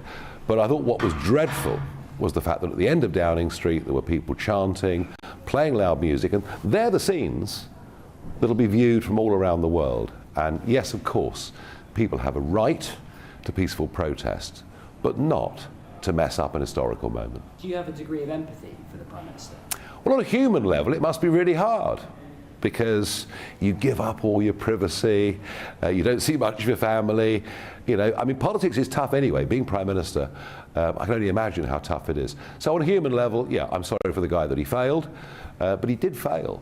And I think he'll be upset, but I think the British public will be upset. You know, most of the things this Labour government did were not even in their manifesto in 2024. And we're about to get our 6th Prime Minister in 7 years, which is sort of Italian-style fast politics going back a few decades. And whoever becomes the Prime Minister will not have been voted for by the British public. And if the next Prime Minister is the new MP for Makerfield, Andy Burnham, he didn't even stand at the last election on any manifesto at all. And I really do think that my call for there to be a general election as soon as possible, I think you'll find a lot of support for that. Do you not accept that that would be destabilising, uncertain for the country, and what we need right now is certainty and stability? What is destabilising for the country is 6 Prime Ministers in 7 years. That's destabilising. I think the great British public deserve to give their opinion. I really, really do. You mentioned the rate of turnover in prime ministers. Do you accept a degree of responsibility for that? Because that happened since the Brexit vote, which of course you were yes, I mean, I suppose I forced David Cameron into a referendum that ended his career. I launched the Brexit Party and got rid of Theresa May. And on May the 7th this year, what happened, as Reform campaigned under a slogan of vote Reform, get Starmer out, we swept the board in the North East, Yorkshire, the North West, parts of the West Midlands and parts of South Wales. So, yeah, I mean, there would have been no Makerfield by-election if Reform hadn't dealt Labour such a heavy blow. So do I accept some responsibility for Prime Ministers resigning? Yes, but... And instability that causes? Well, hang on. You know, 10 years ago tomorrow, the country voted to leave the European Union. For 10 years, we've had half the political class fighting against it, looking for a second referendum, or in the case of Keir Starmer, trying to realign, and the other half who finally, begrudgingly, after 3 years accepted it, and a Conservative government under Boris Johnson that didn't implement the wishes of the people. And so I think much of what you're seeing is an earthquake that took place 10 years ago. These are still the aftershocks, and the two-party system still can't cope with that result 10 years ago. This is the first opportunity we've had to question you since the Makerfield result last week, which must be very disappointing for you. Did you pick the wrong candidate? You know what? I thought we'd get 18,000 votes. That was my target to begin with, and I thought with the campaign we fought we'd get 18,000 votes. We didn't. We got 16,000 votes. Was I disappointed? Yeah, I was a bit disappointed, of course I was. But could we have stopped the surge that went to Andy Burnham? And I met voters, said, look, Nigel, you know, we like what you say, but we want to get rid of this Prime Minister. So, look, he's also a local mayor. As we saw with Boris Johnson years ago, mayors are a civic, not a political role. They tend to be very popular people. So there's nothing, it wouldn't have mattered who'd stood for us, Burnham would have won. But you said you were disappointed. Who do you blame? What's your analysis of what went wrong? Was it some of the things you've been saying? Look, you know, some historic tweets from Rob Kenyon emerged, and you know what? He's a rugby playing, ex-army reservist, plumber, who likes a beer. He's one of the boys. So you know. Well, I'm not saying it's his fault. You know, I'm not saying it's his fault, but it wasn't an easy campaign for him. One final question, just on. Do you now think that your party has peaked? Oh, we've peaked. Reform has peaked time and again. Time and again, Reform has peaked. We'll be written off. We'll be told there's a chemie bounce. What did the Conservatives get in Makerfield? 2.2%. They might have won in Aberdeen, but if you look across the board, which is the political party that in all parts of the UK is competitive in elections, it is Reform. One final question. How concerned are you by Rupert Lowe and Restore chipping away at your vote on the right? Well, I think, you know, Restore expected to get a massive score in Makerfield. It didn't happen. It didn't happen. But it was still more than it ought to be. And look, you know, he's on a mission. But I think in the end, we will reach out to people who are favouring Restore by saying, look, we understand what you're saying, but actually, with us, there's a team of people, only we can win the next election. Thank you. Well, the words there of Nigel Farage calling for an early general election. Well, if his party had won that by-election, none of this might be happening. That's true. Keir Starmer would likely not have made that resignation speech, so things change quickly, don't they? They do indeed. Let's speak now to the Associate Editor of the Telegraph newspaper, Gordon Rayner. Gordon, thanks indeed for joining us. This now feels like everything is going Andy Burnham's way, but it's not sewn up for him until nominations close, and that's not for another 3.5 weeks. Yeah, well, we saw earlier today Wes Streeting saying he was going to fold in behind Andy Burnham. That means that realistically, maybe Al Khan's might decide to stand. He's suggested in the past that he would, although I think that people would be urging him not to, because that would, he'd be unlikely to win. Andy Burnham is 1 to 100 on with some bookies to win. So I think, Burnham is clearly going to get the job. As you say, though, nominations don't even open until the 9th of July. They close on the 16th of July. That's several weeks' time, and that's quite a long period of uncertainty. The Prime Minister in between now and then is going to have to do things like going to the NATO summit in Turkey, where he's going to be just a placeholder, really. He's going to be a spectator at that conference. Nobody's going to listen to anything he says. He won't be able to talk about defence spending or Ukraine or the future of NATO. Nobody's going to be listening to him because he has no authority. So, Andy Burnham riding into to London today on a train that's late, by the way. I think one of his first questions when he gets to London will be, we should just give a train update that we've just heard a train update that he's approaching Euston Station now, so he'll be arriving in central London very soon indeed. In about 30 seconds' time. And we'll be there. And we'll be there. And he'll be eligible for delay of pay. Will he claim that? Anyway, we'll see. But I think people probably there's this sort of visual impression of him coming into London to be Prime Minister, but he's not going to be that for quite some time to come. And we're facing instability in the meantime. We've already seen the markets reacting to Starmer's resignation. Borrowing costs have already gone up. The pound is struggling a little bit.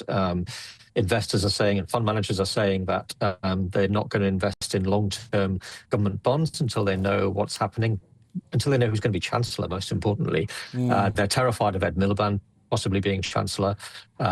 Even if it was somebody else, like Yvette Cooper, perhaps, more of a centrist, they need to know that that person will be a bulwark against Burnham, because he is left-wing. He is very keen on borrowing. So, look, there's an awful lot that we don't know, even if we think that we do know that Andy Burnham is going to be the next Prime Minister. And that's not going to be great for the country over the next few weeks and possibly months. Gordon Rayner, a train update for you. The train has now arrived in Euston. I feel like journalists in the mid-1600s must have felt when Mary I was marching down to London, removing Lady Jane Grey from her position as monarch, not yet receiving her coronation. But as she marched, more people cheered, and sort of by the time she gets to London, she's sort of accepted as the monarch. It really does feel a little bit like one of those historical marches on London that we might have seen. William of Orange is another example. But we will get those pictures of Andy Burnham as soon as he steps off that train.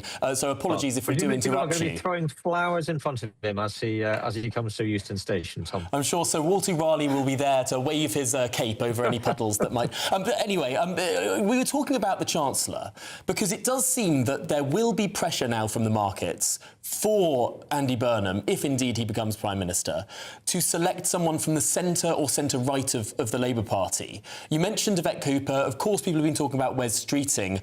Does it seem like Andy Burnham is going to have to bend to the market's will on this one? I think so. Look, I wrote a piece at the weekend about how little room he has got to change anything. He tried to present himself as a change candidate, but he didn't really explain what that meant. And part of the reason that he didn't explain that was that he probably doesn't really know himself yet. There's very, very little wriggle room for anybody who is Prime Minister or Chancellor at the moment, because, the country has nearly £3 trillion worth of debt. We're spending £110 billion a year, I think it is, just on interest payments on that debt, not repaying the debt, just on the interest payments. So if he does anything that spooks the markets, then the cost of borrowing is going to go up. That's going to leave even less money for him to be able to spend on things like defence, which we know he needs to ideally find more money for. And that's before you get into things like social care that he said he wants to make moves on. So, quite how he's going to find this money to do anything at all differently is a massive question. We really don't know the answer to that yet.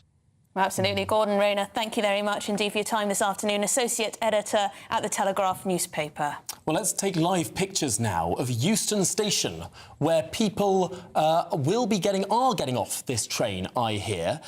So we might well be able to see pictures of Andy Burnham, although I have to say, I once got off a train at Euston Station alongside Jacob Rees-Mogg when he was business secretary. Oh, yes. I'd been on a visit with him to a biscuit-making factory somewhere up in the north of England. Right, we're looking at the station. And he and I, when I was there with Jacob Rees-Mogg and he was a government minister, there was a sort of scurrying underpassage that the controllers of the station took us through that was not the normal public exit. Right. So there is a chance that Andy Burnham will be taken to that sort of underpassage. Well, that would be completely wrong. That doesn't fit with his image as being the down-to-earth northerner with his smile, does it? No, the people's prince. If he's rushed out in a sort of secret exit tunnel and we don't get to see him, he should walk through everyone like the the general public there? Look at them getting off a sweaty train. I wonder if they know they've been on the train with potentially the next Prime Minister. I think they should. If they know anything about current affairs, they should. Well, this is very, very interesting indeed. There's a slight part of me who thinks that perhaps Andy Burnham has gone the celebrity VIP route rather than the route of the people. Well, you would have thought he'd get off at the start, would you?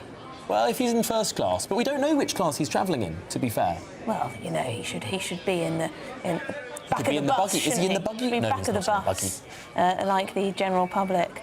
No, he's probably in the first class, isn't he? On a day like this, he's got to protect himself. Yes. Curious and curiouser, but So now it we're does just spying mean on the public here, aren't we, really? we are. He's got 55 minutes now to get down to Westminster to swear in as an MP. Michael Ellis, with us in the studio, former Attorney General. Just tell us a little bit about the process of swearing in as an MP, and do you think he'll make it on time? Well, it's going to be relatively tight for him, I think. He's going to have to get to the House of Commons and meet the officials there and be shown to the right place, because the House will begin sitting at 2:30 when there are what are called prayers, which is the opening prayer sequence, which is not covered by camera, and then it's normally straight into oral questions, where a Department of State has a question time, which similar to PMQs for the Prime Minister, but where, particularly today, it's education questions. But what will happen today, if Andy Burnham is there on time, is that he will be sworn in, he'll swear an oath to the King. So, Michael, we're just going to check if we can speak to our national reporter who is there in the station. Will Godley, if you can hear us, have you spotted Andy Burnham, a potential future Prime Minister, in this mix of people?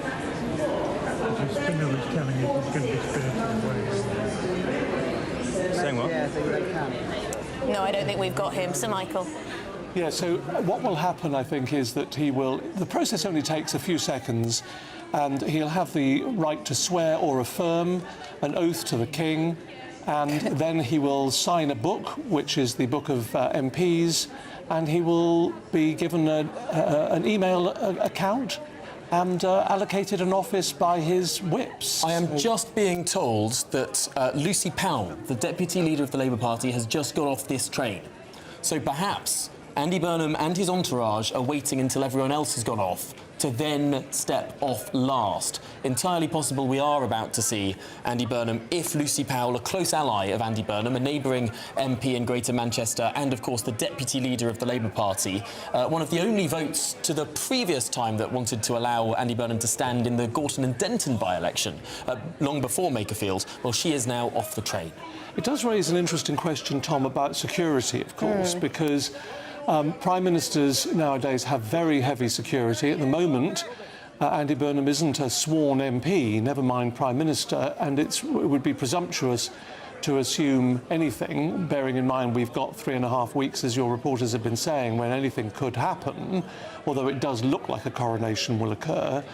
But there will be some some consideration here about the importance of security. Oh, we understand that Andy Burnham is now on the platform, so we may catch sight of him as he does get off the train. It does look, as Tom said, that he's waited for most of the general public to get off that train before he then arrives in Euston himself. And good stuff with Will Godley, our national reporter, trying to get in there amongst the scrum, trying to rush towards wherever Andy Burnham is. There are people running through this station. I'll tell you, I've run through Euston Station, not, however, to catch Andy Burnham, mainly to catch a train. But that's by the by. Are we going to see Andy Burnham here outside the station? Let's see if we can re-establish connection when we get those pictures back. But it does seem like there is a big scrum, a big hurry there to try and catch a glimpse of our potential next Prime Minister, Andy Burnham. A huge amount of drama here at Euston Station, not just about where Andy Burnham is, but also will he make it to Westminster on time? Frankly, the race is on, and we can tell the race is on because our national reporter is running, sprinting through this station, speedily in this heat, attempting to find It sounds like he's been taken out a side exit. That's exactly what I was intimating earlier, because that's exactly the same side exit that I exited from a couple of years ago alongside a senior government minister. So I wonder if we're about to see Andy Burnham come through these gates. Well, right, perhaps. OK. And this is where the unions tend to picket, isn't it, around here, down the side entrance? Yeah. If he doesn't make it on time, there'll be a delay of at least an hour in the Commons because the Speaker will want to do education oral questions. And the next opportunity probably won't be till 3:30. But I suspect they'll do everything they can to get him there on time. It's not as if he gets a police escort at this time, being a lowly backbencher. No. Not until he's a cabinet minister will he have a car, and not until he's prime minister will he have a police escort. I hope he at least feels the weight of the responsibility he has on his shoulders. I'd like to hope. I mean, I do find this whole thing very entitled from Andy Burnham, but I hope he feels a strong sense of yes, responsibility. I suspect that it must be relatively overwhelming, or indeed, to quote what Tony Blair once said upon the signing of the Belfast Good Friday Agreement, I feel the hand of history on our shoulder. Well, it is like that, isn't it? I mean, the way this has gone, Keir Starmer, only elected less than 2 years ago, resigned today as leader of the Labour Party, and now Andy Burnham arrives in London, ready to be sworn in, potentially coronated our next Prime Minister. It's a wild time in British politics, Sir Michael. So, Michael, just timings. I mean, we are expecting the swearing-in to happen in 50 minutes' time. He has not yet left the station. Traffic in London can be sticky. I mean, he should get there in time, but it will be tight. Get on the tube. Yes, it will be tight in all likelihood, and if not, there'll be a delay, I would imagine, of an hour before the Speaker will do it. But he probably has a very tight schedule, actually. I suspect much of his afternoon is going to be taken up seeing Labour MPs and trying to make sure behind the scenes that he avoids this contest that is a possibility. So how's he going to do that? He's going to do it in the classic and traditional way of offering jobs. There's a train official coming towards the gates at the side entrance. Looks like he's about to open them, perhaps to allow Andy Burnham and his team out. It looks like Andy Burnham is already in a car which will leave and take him down to Westminster. So we might well see a glimpse, as we have become used to seeing politicians through car windows, often not in the most flattering way. Let's see if a politician on his way up takes a better car photograph than a politician on his way down.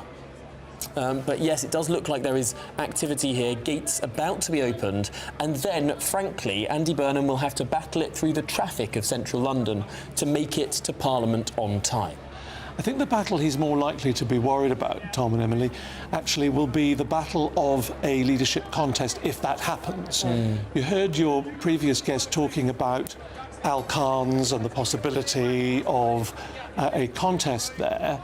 Police entourage now coming, just to update our viewers and listeners. Of course, he has been mayor of Manchester, so he's held that elected office. At the moment, of course, he is no more than a backbench MP. He's not a minister of the Crown, and he's certainly not leader of the Labour Party yet, or Prime Minister yet. So, but this attention is obviously justified because it's important that anybody who's receiving this sort of attention at this stage is properly protected in today's day and age. But going back to the issue of the contest, if there is one, someone like Al Khan's, who's clearly served his country for many years in different ways, and no doubt many people feel that will have other ways to serve his country in the years to come, maybe thinking about whether positioning himself right now as a contender might allow him to be offered a cabinet-level job that Keir Starmer didn't offer him. He was a minister, but not at cabinet level. And there are other people who may also put their names forward. So, although I think a coronation looks highly probable, it's not inevitable. Not certain, and people will use this, or may use this period of 3.5 weeks to raise their own profiles. Even if they don't get the right number of nominations, they could put themselves forward and be an item in the news over the next 3.5 weeks, a point of discussion. We have heard the police here at Euston Station at the side exit saying, "Clear the road." to the journalists and press gathered. A huge amount of commotion there at Euston Station. We're hearing our journalists being told to step back. We are expecting Andy Burnham to leave through this exit in a car and drive down to the Palace of Westminster as soon as they have cleared the throng of journalists that has emerged at this side exit of Euston Station. It looks like our man Will Godley is in exactly the correct place because this is where the police and other security individuals are telling people to clear apart. Will is the sort of reporter that's always in the right place at the right time. Of course, absolutely. He's sneaky. He gets in there, gets in the cracks in that mob outside. But is this unique about the British press? This type of sort of, you know, face-to-face. Seem to me, Emily, though, it does emphasise the sort of undemocratic nature of this coronation. Yes.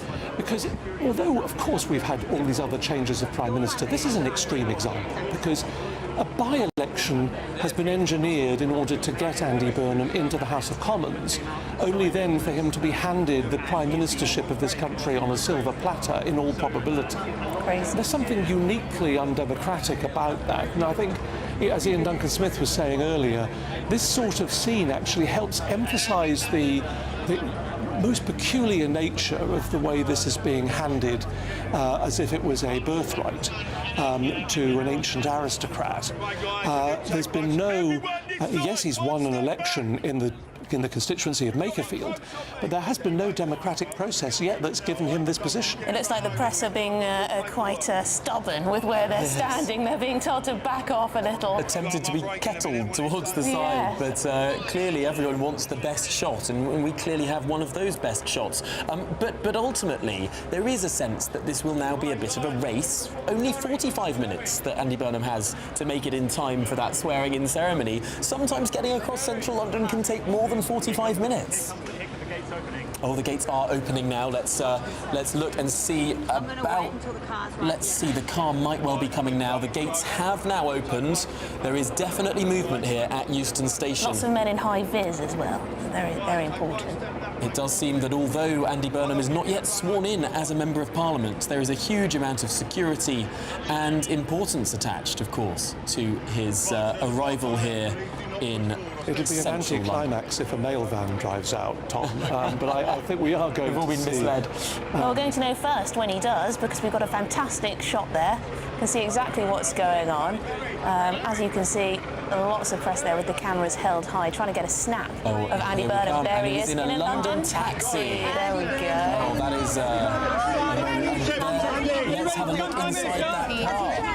Wow, there's a group of advisors there, as well as another taxi coming along. You can see London taxis represented. Absolutely. Fun fact, Andy Burnham kicked off his 2010 leadership contest with an interview in the back of a London taxi. He did. He first stood for leader of the Labour Party. This is now the third time that Andy Burnham is standing for leader of the Labour Party. Of course, he confirmed that in a letter published on Twitter this morning. And now Andy Burnham and his entourage across 2 London black cabs are on their way to Westminster. They have precisely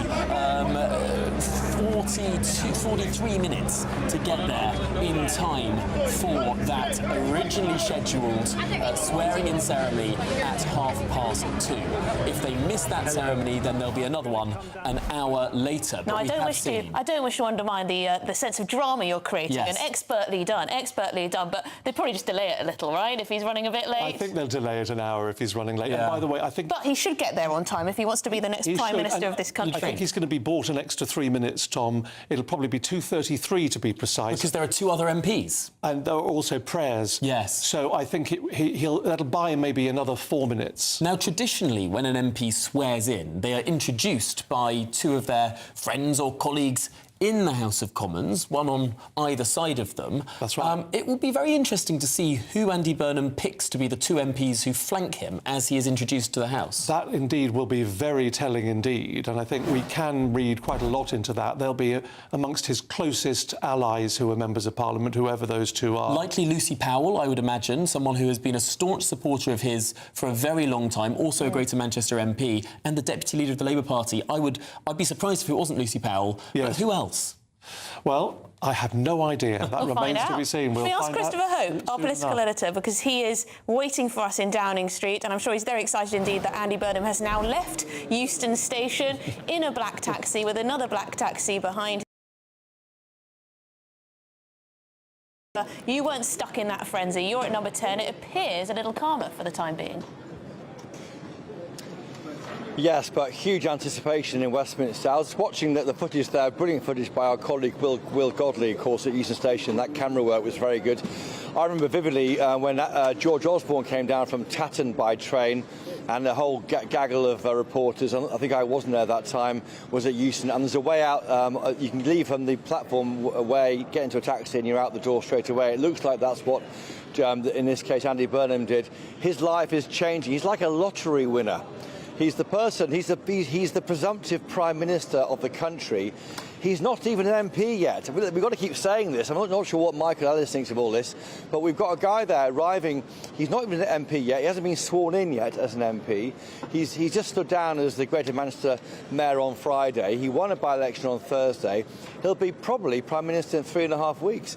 He doesn't have any obvious security there. That will surely change, but frankly, I'm not clear why he should get any security. He's not in the cabinet. Has no formal role in our constitution. I go back to what Mike Tapp was saying, the senior Home Office Minister. He was saying, interestingly, that when we change leader, there should be an election. And I do think there's a legitimacy issue here with Andy Burnham. He's been a very good mayor in Greater Manchester, but the rest of the country doesn't know him. What does he mean to the southwest of England, the southeast, Kent, Norfolk, or Scotland, or Northern Ireland? He has made no effort to speak to these people because he hasn't had to. He's simply a Greater Manchester mayor who became the MP for Makerfield. At an election, the leader has to go around the country, meeting local journalists, meeting communities, introducing themselves as the next putative Prime Minister because they're leading a party that might win the election. That hasn't happened. I mean, people criticise the Conservatives for this in the old days, but this is worse in a sense. Yes, Liz Truss was voted in by the selectorate of the Tory party, but there was a vote at least. That hasn't happened here. I suppose Theresa May is the most recent example, but she was, of course, at the time, had been Shadow Home Secretary and was Home Secretary for a year before she was made the Tory Theresa leader. May there being elected in as Prime Minister. One of the issues of Theresa May being so suddenly becoming Prime Minister, and there being no contest, because, of course, Andrea Leadsom dropped out of that contest early, meaning that David Cameron didn't get his big tour of the summits of that summer, of the G7 and the NATO conference and all the rest of it that he wanted to do on his sort of big bowing out tour. That perhaps one of the issues with that is Theresa May was never tested. She never fought in a sort of contest in that sense before the general election of 2017, and then we all saw how that went because she didn't get that test over the summer. She wasn't put to the members. She didn't have to do debates, and then she fell apart in 2017 in that general election. I wonder if no stress testing is going to be difficult. Well, Tom, you're right. I think that you have to. I think if you're Andy Burnham, you may almost welcome the chance to test yourself, work out what your ideas are, set them out. Gordon Brown didn't have it in 2007 when he succeeded Tony Blair, and I remember vividly covering it then for the Daily Telegraph. There were no ideas, no thought, no idea what to do. What defined Gordon Brown's time in government was dealing with the financial crisis, of course, and that was events happening to him. But he never had a chance to put his own imprimatur, his own signature on government. And I look at Andy Burnham, I just don't know what he believes in. Back in July 2024, he didn't even stand on the manifesto Labour put forward because he wasn't a candidate at that general election. I'm sure he agrees with all the stuff in the manifesto, but he never signed up to it. And that is a question mark I think they've got to answer. Nigel Farage is calling for a general election now, which you should do if you're in opposition. I find Kemi Badenoch's position confusing. She says she wants an election if the Defence Investment Plan can't be funded. I don't know why that is. I think if you're in opposition, you simply call for an election, and that's what you do because you want to be in power, having an election, and challenge them if you can't get into power. I just find it confusing. I think today is an extraordinary day in our country. We haven't got a written constitution. It seems that someone who wasn't an MP last Wednesday can be Prime Minister in 4 weeks' time. Spot on. I think this is worse than under the Conservatives when they swapped and changed leaders. This is a man who, as you say, manufactured a by-election and may well go uncontested to become the Prime Minister of this fantastic country. It is quite incredible, Chris. Well, that's right, Emily, and the cost to us is £5 million. But the cost of the by-election in Makerfield was £275,000. The cost of the upcoming mega by-election in Greater Manchester is £4.7 million. So the cost of Labour's chaotic approach towards government is £5 million of our tax money. Whatever you think about that, that's a lot of money, far more than the Conservatives ever put us through. I mean, in those days, of course, Boris Johnson could be the Mayor of London and also an MP at the same time. But I do think this issue of legitimacy has to be addressed by Andy Burnham. We don't know who he is, and I don't think people who live nowhere near Greater Manchester have any idea who their new Prime Minister is. And that is a worry, I think, for why is this person doing it? Oh, absolutely. You can stand on the platform of trying to get rid of Keir Starmer, but then once you're in power, you need to actually tell the public what you're going to do. Christopher Hope, thank you very much. We'll come back to you shortly. But let's turn to Will Godley, who has been at Euston Station for us, where Andy Burnham just arrived. Will, you were waiting outside the platform with all the other media and press. Then you had to dash outside across to get to that side entrance, and then 2 taxis arrived.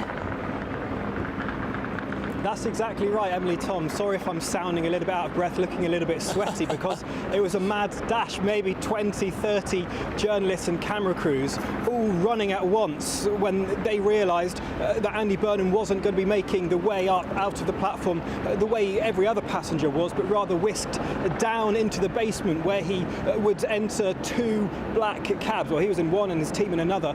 Those black cabs on their way to the Houses of Parliament, about a 20-minute journey, and we were all waiting there. That train due in at 1:09 ended up arriving at 1:30 due to speed restrictions on the rail line. A huge number of journalists, camera crews, reporters there wanting to speak to Andy Burnham but not being able to get a chance. Some reporters waiting on the platform, but security incredibly tight. They were being moved away in the minutes before the train arrived on the platform, and everyone ushered into 2 corridors where they were hoping to nab a quick word with Andy Burnham. I was hoping to ask him how confident he was that he would become the next leader of the Labour Party, how much he thought, whether he thought he'd be ready to become Prime Minister in just a few weeks' time, and whether he had a message to Keir Starmer and to the people of the UK today. Unfortunately, me and every other reporter there wasn't able to ask him any questions because the bosses at Euston Station whisked him away from all the reporters into the underground car park, and we were able to race around and film through the gates, see him get into these 2 black cabs that were waiting for him there, and he is now en route. I can hear over above me there's a helicopter circling. That helicopter no doubt following that taxi as it makes its way through central London on the 20 or so minutes it takes a black cab to get there. Some lines though from Andy Burnham that's just come through as he arrived in Euston Station, speaking to somebody there, said Andy Burnham saying it would be jumping several hurdles ahead to call a general election should he become the next Prime Minister, so seemingly putting to bed any calls of a snap general election at this stage. The quote from Andy Burnham said that it would be his priority for the day was today's priority. He said it has been very kind. It's been a very kind of sad day for me today to leave Greater Manchester.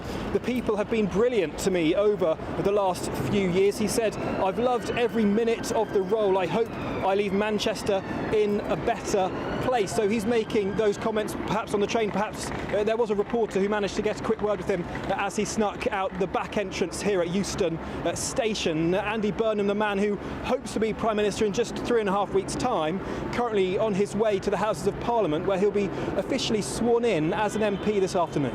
Well, fantastic job, Will. Thank you for keeping us in view of everything that's going on. We are also going to be now looking at Westminster too, where the taxis will arrive for that swearing swearing-in process. Absolutely. Andy Burnham will be sweeping into Westminster, where he will swear in. Actually, he might not swear in.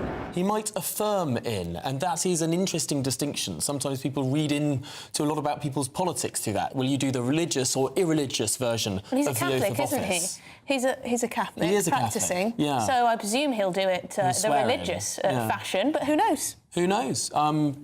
We'll find out, won't we? I don't know. No, he'll probably swear in on a Bible. I mean, that is what most MPs still do.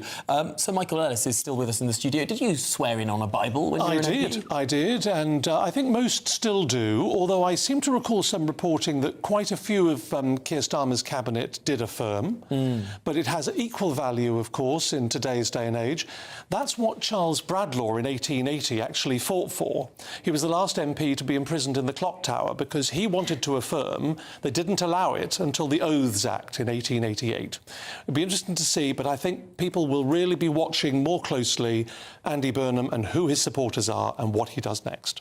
Well, it will be an absolutely fascinating thing to see, not just, frankly, what he chooses of that binary choice, but how many people turn out for him in the House of Commons. And there is expected to be later, after he's sworn in, a big family photograph of Labour MPs. Perhaps more interesting to see that who will be there is who won't be there.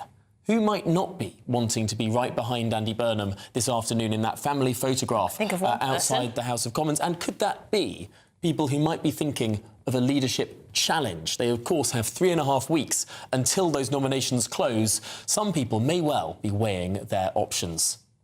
Well, absolutely, they will be. But we're just coming up to 2 o'clock. Good afternoon, Britain. It's 2 o'clock.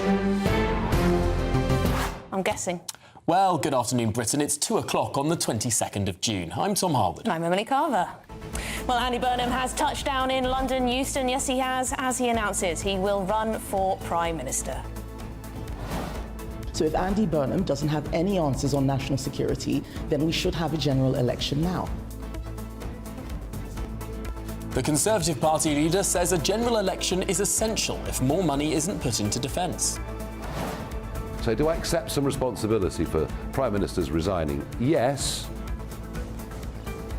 Reform UK's leader there saying he had a part to play in the PM's resignation as he joins in calls for a general election. Every decision I've taken has been about putting the country I love first. That is why I will resign as leader of the Labour Party. Yes, the Prime Minister announces his resignation today after less than 2 years in office. An emotional Keir Starmer held back tears. And when I leave the biggest job in the country, I shall spend more time on the most important job, being the best husband I can to my fantastic wife, Vic, who has been a rock by my side through good times and bad, and being the best dad I can to my beautiful children, who are my pride and my joy. Thank you very much. But now Starmer has gone. What happens next? Well, potential leadership rival Wes Streeting, who previously declared he would stand in any contest, has this morning sensationally backed Andy Burnham. Has a deal been done? And is this contest already over?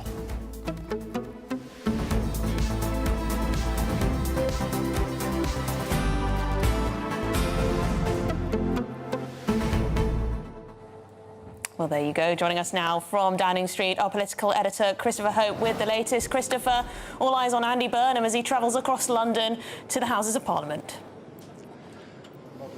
That's right, he's on the way here, the self-styled King of the North is on the way here. Again, he's not an MP, he's the MP for Greater Manchester. He is not known to the wider country, but he could be Prime Minister in 3.5 weeks' time. That is extraordinary. That's not what the Tories did, at least they were MPs when it became approached the doors of Number 10. But with me now is Lord Hermer, Richard Hermer, the Attorney General, a close friend also of Keir Starmer. Lord Hermer, an emotional day. He's a very old friend of yours. I mean, you're one of his older friends in politics. Yeah. And he's had to resign. Yeah, it is an emotional day, Chris. I mean, it was 2 years ago. You were probably standing in the same place as I walked in, and I didn't think we were going to have a day like today in the way that we have. So it's an emotional day. But my word, he showed just how decent he is, didn't he, this morning? Well, decency and dignity. And what is completely true to the Keir I know, he's put the country first. He's put it above his own self-interest. He's put the country first. And by that you mean he's not fighting a leadership election, because he did tell GB News viewers last Wednesday he would stand and fight if there was a contest. Yeah, look, I think he has decided that a contest for the Labour Party is not in the interest of the country at the moment. We're facing big challenges as a country. Spending the next few months with people within the same party tearing chunks out of each other isn't grown-up government, and if ever there was a grown-up Prime Minister, it's Keir Starmer. But is that in the interest of our country not to have a debate about what the next person who's going to be Prime Minister stands for? It looks like it's nailed on to be Andy Burnham, with West Streeting backing Andy Burnham. He is not known to most of the country. He's a very good metro mayor, good at the buses, good at the B network, good at policing. But if you're standing right fancying an election, you go around the country, you introduce yourselves to voters in Cornwall, in Truro, in Kent, in Falkirk. That hasn't happened, but Labour's expecting us to accept an unknown person as Prime Minister. I find that difficult. Well, look, it wasn't an individual who won the last election. Of course, Keir led us through it incredibly successfully, but it was a party manifesto. It was the Labour Party that got elected. It was individual MPs within the parliamentary Labour Party. I'd say about Andy, which is, I'm not sure I agree with you that he's unknown in this country. I think he is very well known. I think he is coming in with a lot of popular support. And as Keir said at the lectern, and again, this is a measure of the Keir Starmer I know, Keir, certainly I can speak for myself, I can speak for all my colleagues, whoever becomes the next leader of the Labour Party, the next Prime Minister, will have our wholehearted support, because the challenges we all face as a country demand it. And they haven't gone away. And why is Andy Burnham can meet those if it's him? And also on the issue of the manifesto, Andy Burnham wasn't a candidate at the last election. It's not his manifesto. How do we know he's going to sign up to what was the democratically elected party with a manifesto? Well, let's see, firstly, who becomes the next leader. So I'm jumping ahead. I wouldn't be betting against it at the moment, to be honest, Chris, but let's see what happens, right? Yeah. But whoever comes in is going to be leading a Labour Party that won a huge mandate at the last election, and they will have the full support of all of us in the Labour Party. And how was he? Just finally, on a personal note, you've been, I'm pretty sure, talking to him over the weekend. You're probably with him this morning. He was emotional talking about Vic, his two children, and how is he? Because he's drawing a line under the thing he'll be known for. From now on, he'll always be called a former Prime Minister. Yeah. It must have been incredibly hard. We can all understand it on a human level, can't we, Chris? I mean, you've worked tirelessly for years to get to a position where you want to be able to serve, and you find yourself in that position and to give it up. But let me tell you something about Keir. He did that this morning, incredibly hard. He's now getting on with the business of government. He's got a few weeks left. He will use every minute of that in public service. He'll be doing briefings today. He'll be making decisions today. That is the type of Prime Minister it has been the privilege of my lifetime to serve. Why do you think he hasn't cut through? I've been saying on to GBNews viewers and listeners, for me, he's been a black and white politician in a technicolor world. The person you know, and I've got to know a bit, is he's a nice guy behind the scenes, but he just seems that the voters have not gone for him and they've taken against him. Why is that? Look, there'll be plenty of time for post-mortems and to see what we do. Today, I think it's about two things. It's about recognising what a decent guy has been running this country for the last 2 years, and also, as the Prime Minister did, just reflecting on what we've actually achieved. Now, I know that doesn't always cut through. I know it's always not top of the headline on GB News. Fair enough. But we've done so much in the last 2 years. I think with the benefit of a bit of time and distance, we're going to recognise that this was an extraordinarily radical start to 2 years of Labour government, with 3 years still to come through to the next election. So no election then next May, because the chatter now is Nigel Farage saying an election right now. Kevin Badenoch said an election if there's not a defence investment plan fully funded. What's your take on this? Should be an election next year, because those calls will start. Yeah, we ain't going to do anything on the basis of what Nigel Farage or Kevin Badenoch say. I can guarantee you that it will be up to the next Prime Minister to make all sorts of decisions. She will have a mandate through to the next election. It'll be up to them, and whatever they do, they'll have the full support of people like me. And what's your plan? Are you staying in the government? Do you know what? Politics would be a better place, I think, if people weren't so worried about what happened to them, but focus is on how do we make this country a better place. Lord Hermer, Richard Hermer, the Attorney General, thank you for joining us Chris, today. what a pleasure to see and you. first time on GB News. Yeah, and I hope it's not the last. Come again. Thank you. There we have it, Lord Hermer, Richard Hermer there. The Attorney General, of course, a close friend of Keir Starmer. Give us a flavour, I think, of what's been going through the mind of Sir Keir Starmer over the weekend. Absolutely fascinating. Thank you, Christopher Hope, for getting that interview. Really, really interesting to hear directly from Lord Hermer, who, of course, has been discussed much on this channel, but hasn't been on until this very moment. Perhaps he'll be on again. Well, why don't we go from the current Attorney General to the previous Attorney General? Michael Ellis, you, of course, served as Attorney General under Boris Johnson and Liz Truss. What have you made of Richard Hermer, who seems to be perhaps the closest ideological ally to Keir Starmer in this government? Well, Tom and Emily, I think that Richard Hermer has been a very consequential Attorney General. And I say that carefully because I think he has been very key to what has happened to Labour over the course of the past couple of years. He has been somebody who has made the political weather. So he's clearly very close to Keir Starmer. Well, thank you. We'll be back with you soon, Sir Michael Ellis. Let's turn now to the Deputy Leader of the Reform Party, Richard Tice. Richard, Andy Burnham could well become Prime Minister in 3.5 weeks. Is this your doing? Yes, we said to voters at the mayor elections, vote reform, get Starmer out, and that's exactly what happened. He's gone. I think tens of millions of great British citizens are delighted. And the question now is, when's there going to be a general election? Because who is Andy Burnham? I mean, most of the Labour Party in the House of Commons behind me don't know who he is. The British people don't know who he is. I'm not sure he knows himself what his own policies are. He flip-flops around like a yo-yo. And, you know, is he for rejoining the EU or against it? Is he for stopping the boats or against? Is he for the WASPy women or against? He's no idea about any of this stuff. Is he for net zero or does he want lower energy bills, lower cost of living? I think he needs to set out his policies and call a general election. The last thing that should happen is that he should adopt some form of hard socialist policies, raise taxes heavily in a November budget and expect it's going to end well. He'll be as unpopular as Keir Starmer by Christmas. If he's so confident in his brilliance, go to the British people. Let's have a two-horse race between Andy Burnham and Nigel Farage and Reform. Marvellous, bring it on. Well, OK, Richard Tice, but if that does not happen, I'm not sure why you're patting yourselves on the back for helping this occur, this whole thing. We've got a man now, Andy Burnham, who potentially will be coronated as the next Prime Minister, completely uncontested from within his party, based on one by-election by a few thousand of the electorate. This is not a good thing for our democracy, Richard.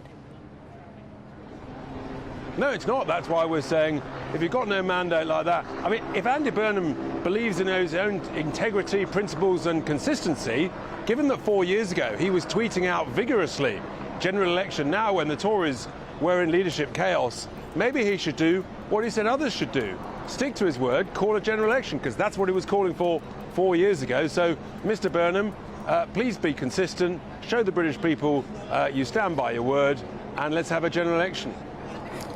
This is, of course, now a very big moment of change. Change in terms of the leadership of the Labour Party and indeed the country. Do you have, I mean, you've been speaking about the U-turns that Andy Burnham has made, but do you have the sense that actually now things might get a little bit more difficult for the Reform Party, for your colleagues in all parties on the opposition benches?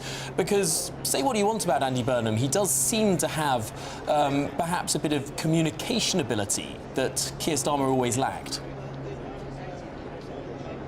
Well, that's not difficult, given how woeful Keir Starmer's communication and oratorical skills are. But look, Nigel Farage is the greatest communicator and political orator in this country. Everybody knows and accepts that.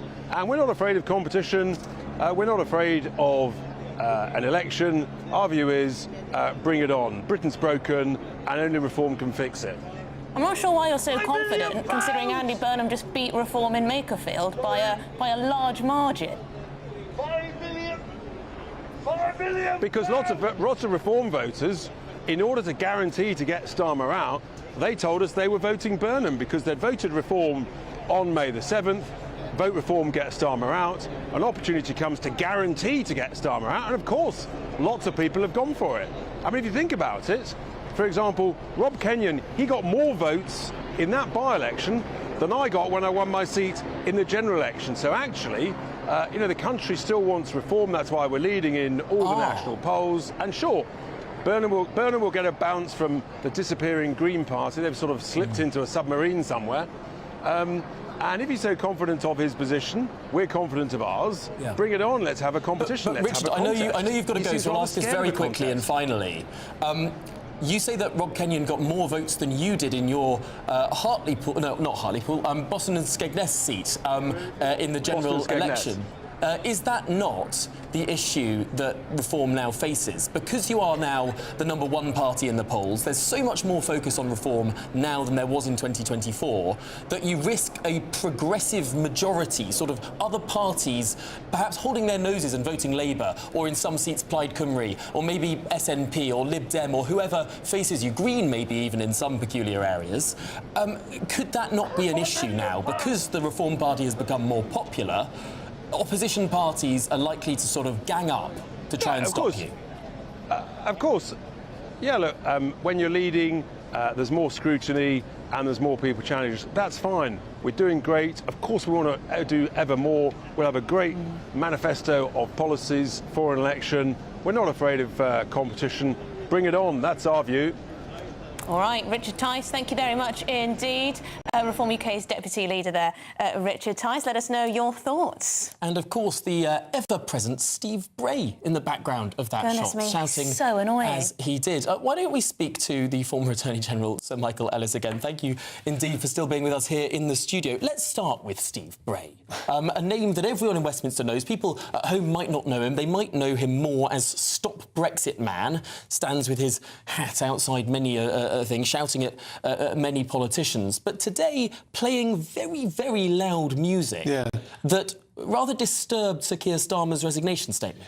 Yes, I think it's actually really rather annoying, frankly, and really rather a shame, because various protesters, and I'm not singling anyone particularly out, but of course he is a famous one, have made College Green, that spot of green space by the House of Commons, which has been used for decades by journalists, have made it quite unattractive to use that spot and difficult to use that spot, because it's now quite difficult to do live broadcasts from there without being disrupted. And we now have seen several key political moments, you know, when Prime Ministers have given really important statements or historic moments, sort of affected, I personally think, adversely affected by the playing of really loud music. There was an attempt to legislate for this. It doesn't seem to have worked.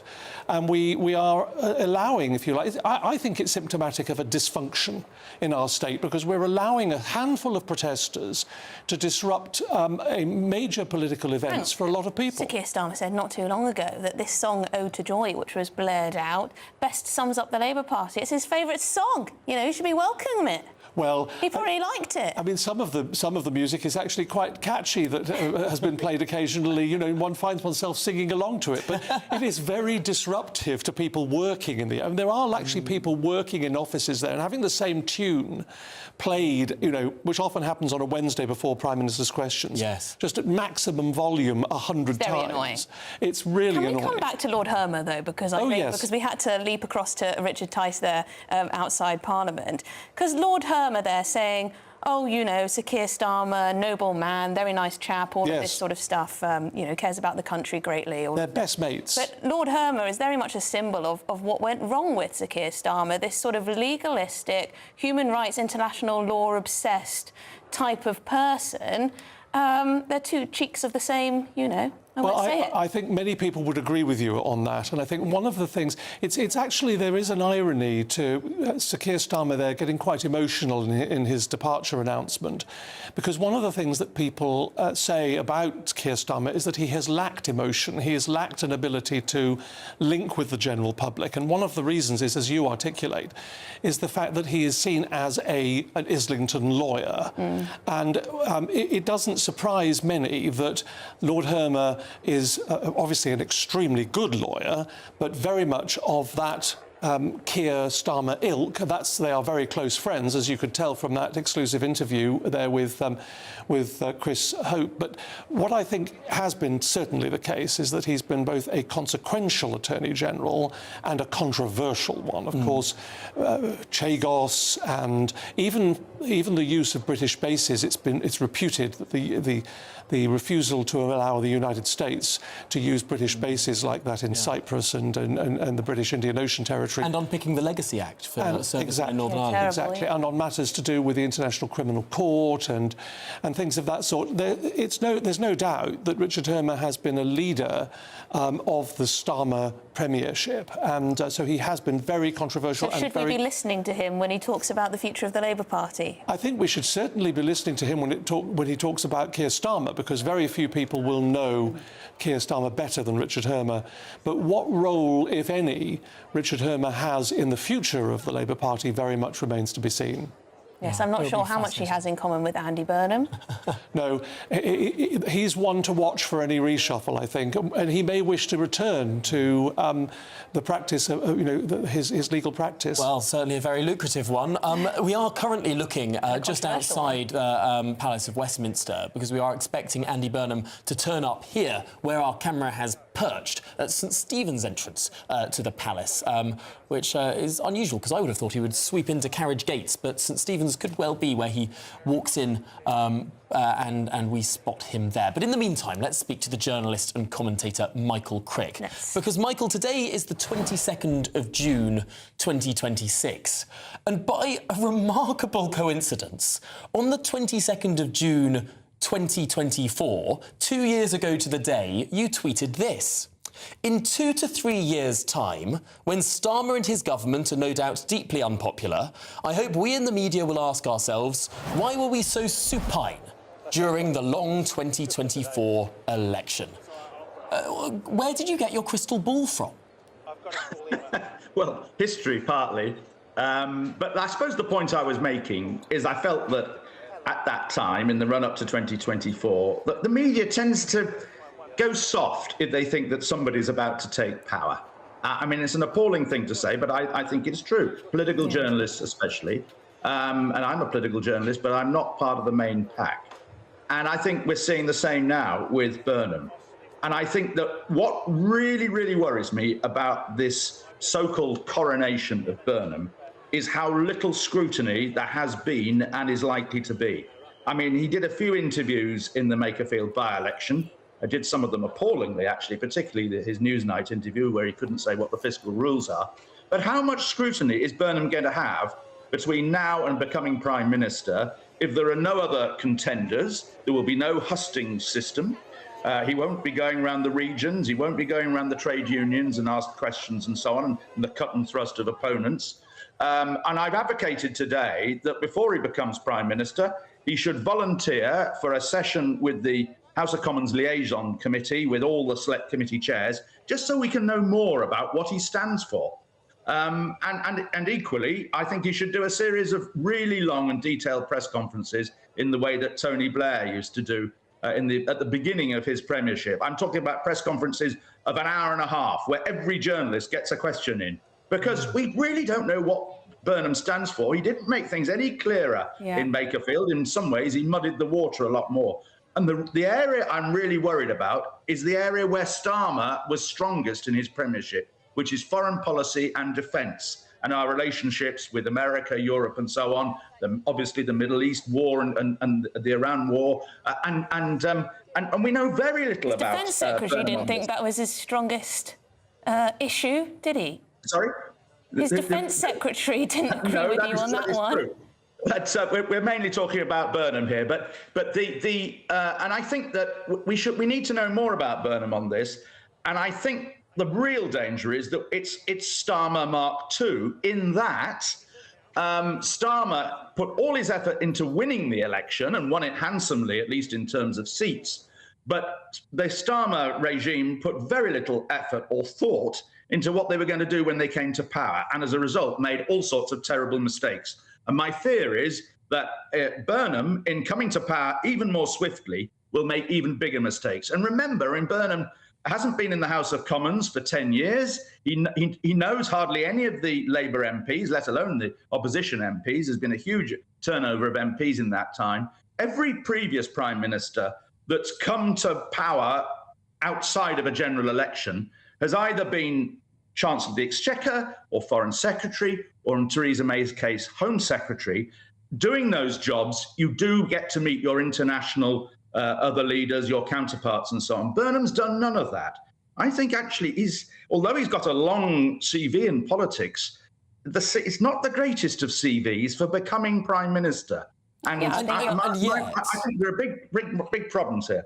And yet, the model of sort of directly elected mayors, first brought in under Tony Blair and then expanded under the coalition government and subsequent Conservative governments.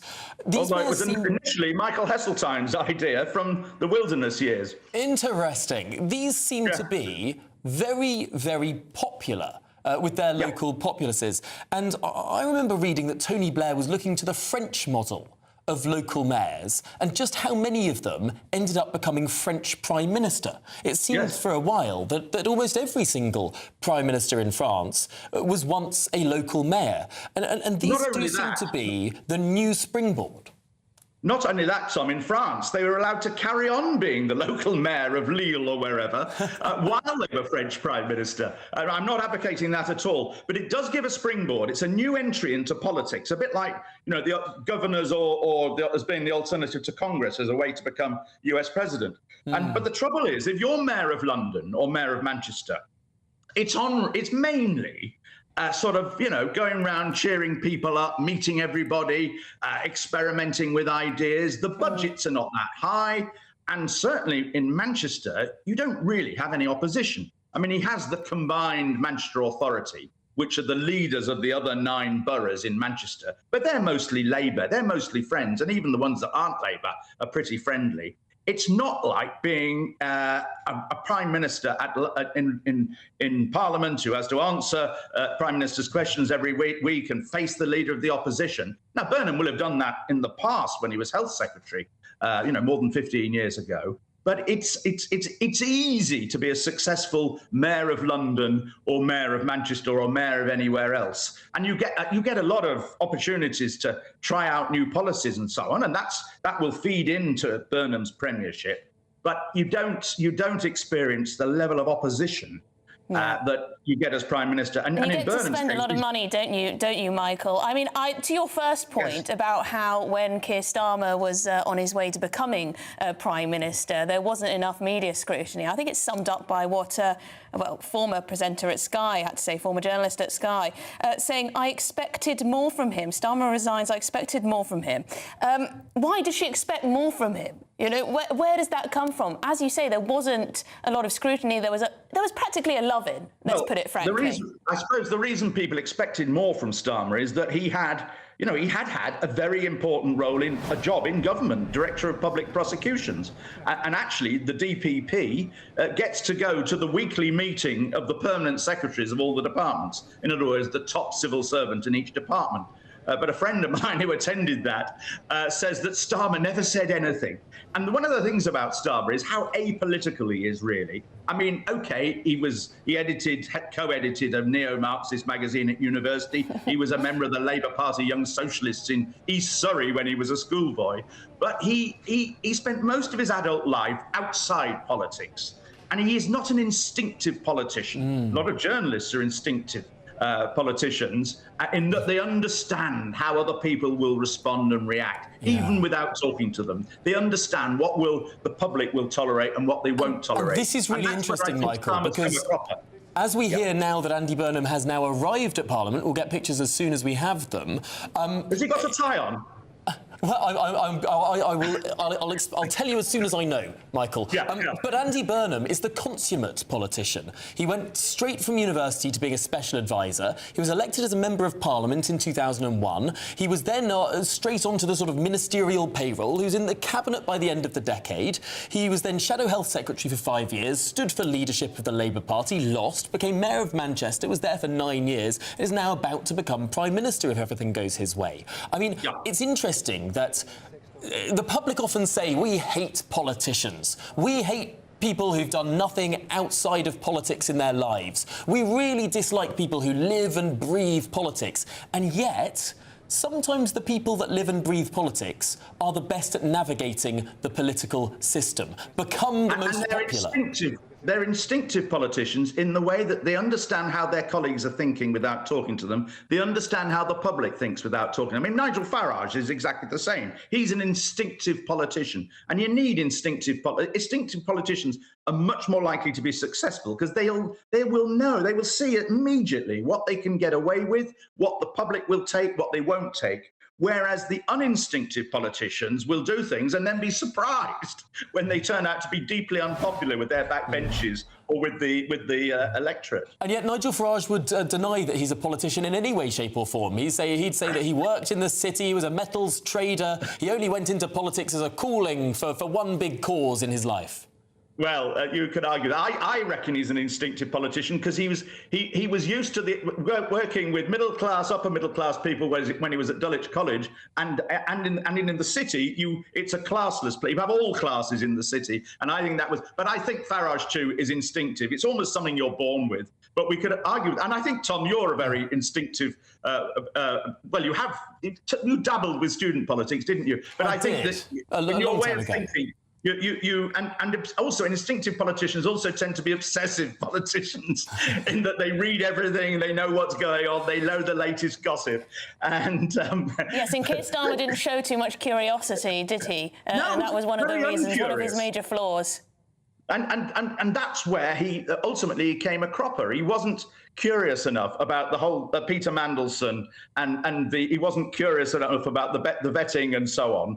And if he'd been a bit more curious, he might well have decided that realised that Mandelson was not a good choice for such an important role, or at least there may have been some advantages, but they were likely to be outweighed by the disadvantages. It's really interesting if we look at the sort of sequence of scandals that did for Starmer. At first, it was the glasses for passes and sort of freebies and all of that, and everyone blamed Sue Gray. And then it was. Well, he blamed Sue Gray. Well, everyone blamed Sue Gray, and she was sacked. And then there was some other. I mean, there was of course the winter fuel stuff and that, and Rachel Reeves got all the blame for that. But as the scandals went on, it started to become clear that there was one person involved in every single one of them who had not got the blame, and lots of other people got sacked. Civil servants got sacked, political advisors got sacked. Almost everyone around Starmer was pushed over the edge until it finally got to be he was the last one in the room. I mean, there are all these people feeling sympathetic for Starmer today, but I'm just thinking about all the people who lost their jobs or who were purged as members of parliament, or purged as party candidate on the say-so of not always Starmer, but generally the people around Starmer. I mean, Starmer should, somebody like Blair or Brown, say, or Cameron, would realise that to be taking, what was it, £12,000 of suits or something like that, and £3,000 for spectacles from Lord Alley would not go down well with the British public. And by the way, I think this is one of the reasons why Nigel Farage is in such trouble over the £5 million gift he got from thing with Christopher Harbourne, in that it doesn't look, the voters think, what? And even if it's within the rules, it can look just strange. Absolutely. Well, all of that's within the rules, but it's just stupidity. It's lack of common sense to take gifts like that and think that it won't do you any political harm. All right. Well, that was the beginning, the first gaffe, but there have been many, much more important ones. Well, there have been so many, haven't there? It's hard to recount them all. Michael Crick, thank you very much indeed for your time. Thank you. Journalist and commentator there, been in the business for a long time, seen it all, which makes it very interesting. So, Michael, I mean, what is there to say about Sir Keir Starmer and his political nows? I do think that point about how the media sort of let him off the hook before he became Prime Minister is a very strong one indeed. It did feel as though the establishment media all wanted this man to be the Prime Minister, and they didn't give him the scrutiny he deserves. I wonder that they'll do exactly the same for Andy Burnham. Yes, I think they already are. Large swathes of the media are already doing that. And this whole thing, which is apparently a self-promoted title, there's the King of the North or King in the north, I think it's supposed to be. Sorry, apologies. Quite frankly, it doesn't do them any favours. When there's an insufficient amount of scrutiny, actually it burns them in the long run. Because if you put in place someone who isn't suited, who doesn't, as Michael Crick was rightly saying, who doesn't have the political acumen, the political nous to get these things right, then they will blow themselves up. They will come a cropper because they'll make schoolboy errors that actually have a consequence. They will perhaps be too ruthless. They will remove people who will then be enemies. Eventually, those enemies can outrank and outnumber the supporters. And that even happened to Margaret Thatcher, and she did have a great deal of political nous. But by the time she'd been in office for 11 and a half years, there were so many people opposed to her that they were able to move against her. It happens to all of them if they're not very, very careful. Like, the idea that someone could serve for 11 and a half years is almost unimaginable today. Oh, well, that was skill, of course, but she knew what she was doing. But I fear that to the current leadership we're seeing in the Labour Party, including the putative next leader, is not in that ilk. Well, I think it's also worth noting just the standard in terms of perhaps intelligence and the like is a bit lower than it used to be. I have to say, though, Emily, Kemi Badenoch's on fire at the moment. I think she's doing well, yeah. She's doing very well. And why on earth would you say that former Conservative MP? Well, surprise, surprise. But she really is, though, to be fair. I mean, as has been pointed out, I mean, by saying that Keir's on some sort of farewell tour, which now, he's giving himself, the Prime Minister of this country needs to be in place and doing something, not just actually, taking advantage of a few weeks where he can go on some trips, while Andy Burnham takes advantage of a few weeks to sort out who his shadow cabinet is going to be. She's got a mass appeal issue, though, doesn't she? But let's go to Downing Street. Our political editor, Christopher Hope, is there. I think we're going to go live to the House of Commons, where we're going to see some signing in. I wonder if we can just go straight to that House of Commons, those pictures there from Parliament. There they are. Arrival of the new SNP MP for Arbroath and Broughty Ferry, one of the most difficult to pronounce constituencies we have in Parliament. Here is our new SNP MP arriving and swearing in. These, well, let's listen in. Serve the people of Arbroath and Broughty Ferry. My first allegiance is and always will be the sovereign people of Scotland. I do swear that I will be faithful and bear true allegiance to His Majesty King Charles, his heirs and successors, according to the law, so help me God.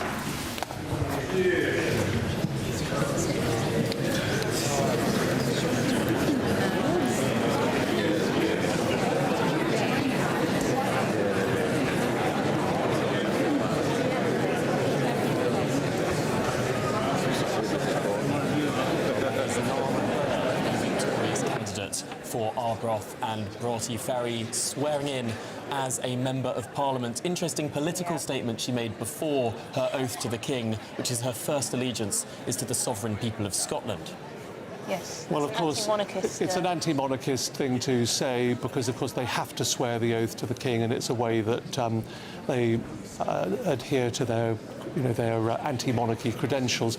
Of course, the people of Scotland, the royal family have supported the people of Scotland for many centuries. For Aberdeen South. The victorious Conservative candidate being flanked by two other Aberdeenshire MPs either side of him. A surprise large victory for the Conservative Party there in Aberdeen South. A big smile on his face. Yes, they did very well. I swear by Almighty God that I will be faithful and bear true allegiance to His Majesty King Charles, his heirs and successors, according to law. So help me God.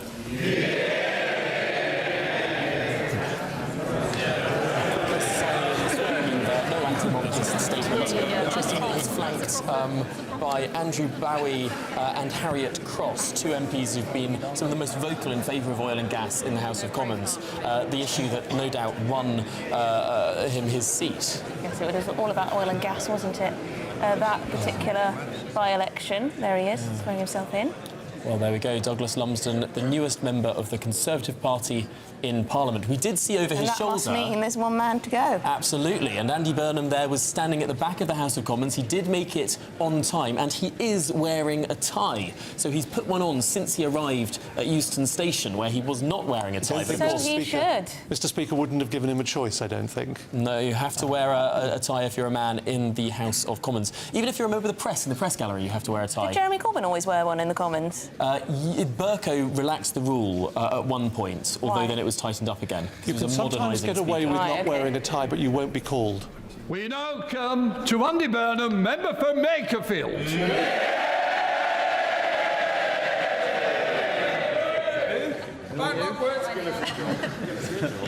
Rome is saved.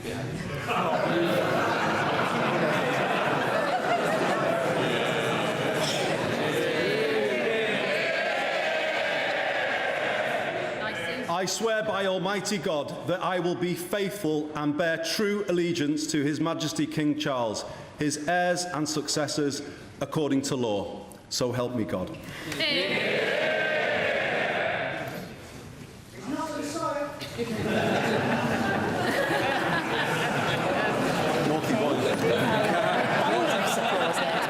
Absolutely, and one humorous heckle that we heard in true House of Commons style. But is this now our new Prime Minister, our next Prime Minister that we can see signing in as a Member of Parliament in the year of our Lord 2026? We have 3.5 weeks to find out if no one will challenge him and if he will sweep in. Currently, he is the only candidate to replace Keir Starmer. Lots of giggles, lots of laughs. Just to explain there, Emily, the book that they've been signing, they just sign their own signature and put the name of their constituency in that book. Well, this is the moment that a lot of people did not think was going to be possible in this Parliament. Of course, Keir Starmer tried to block Andy Burnham from returning. In the end, the view of the Parliamentary Labour Party was overwhelming. His return became almost inevitable, but he did have to win a tricky by-election to get to this point. And I think we should not undermine how difficult it was indeed for Andy Burnham to win this particular seat of Makerfield. If in many ways his victory there was the thing that propelled him to his position now as the almost next Prime Minister. It was a significant victory, Tom and Emily, and there's no doubt about that, because if it had been an anonymous, backbench type Labour MP, it's quite likely, I think, that they wouldn't have won. The Labour Party, very unpopular at the moment in the country, and generally speaking, incumbent parties of any colour don't do well in by-elections in mid-term. So I think we could have assumed that an anonymous figure probably would have lost. But what has helped him, clearly, is the fact that many Labour voters in that constituency would have thought that it was a way of removing a more unpopular Prime Minister in Keir Starmer. Hence, he would have gained a large number of extra votes that way. What do you make of that thunderous applause that we just heard? Well, it's a bit sickening in a way, because they're applauding so loudly, not because it's just Andy Burnham, but because he could potentially be the next Prime Minister. Shall we turn to Christopher Hope, our political editor, who is at Downing Street? Christopher, loud applause, lots of cheering for Andy Burnham as he was sworn in as an MP once again. Yeah, that's right. We are witnessing history being made here. This is the individual who was the Mayor of Greater Manchester till last Thursday, elected MP, hasn't yet been sworn in, and he looks like he's the Prime Minister in 3.5 weeks. This is completely astounding. Not in things we usually see in our politics. Not even the craziness of the Conservatives did this. At least they had leadership elections. A selectorate of maybe 150,000 Tory members decided who would be the next leader, and therefore the Prime Minister.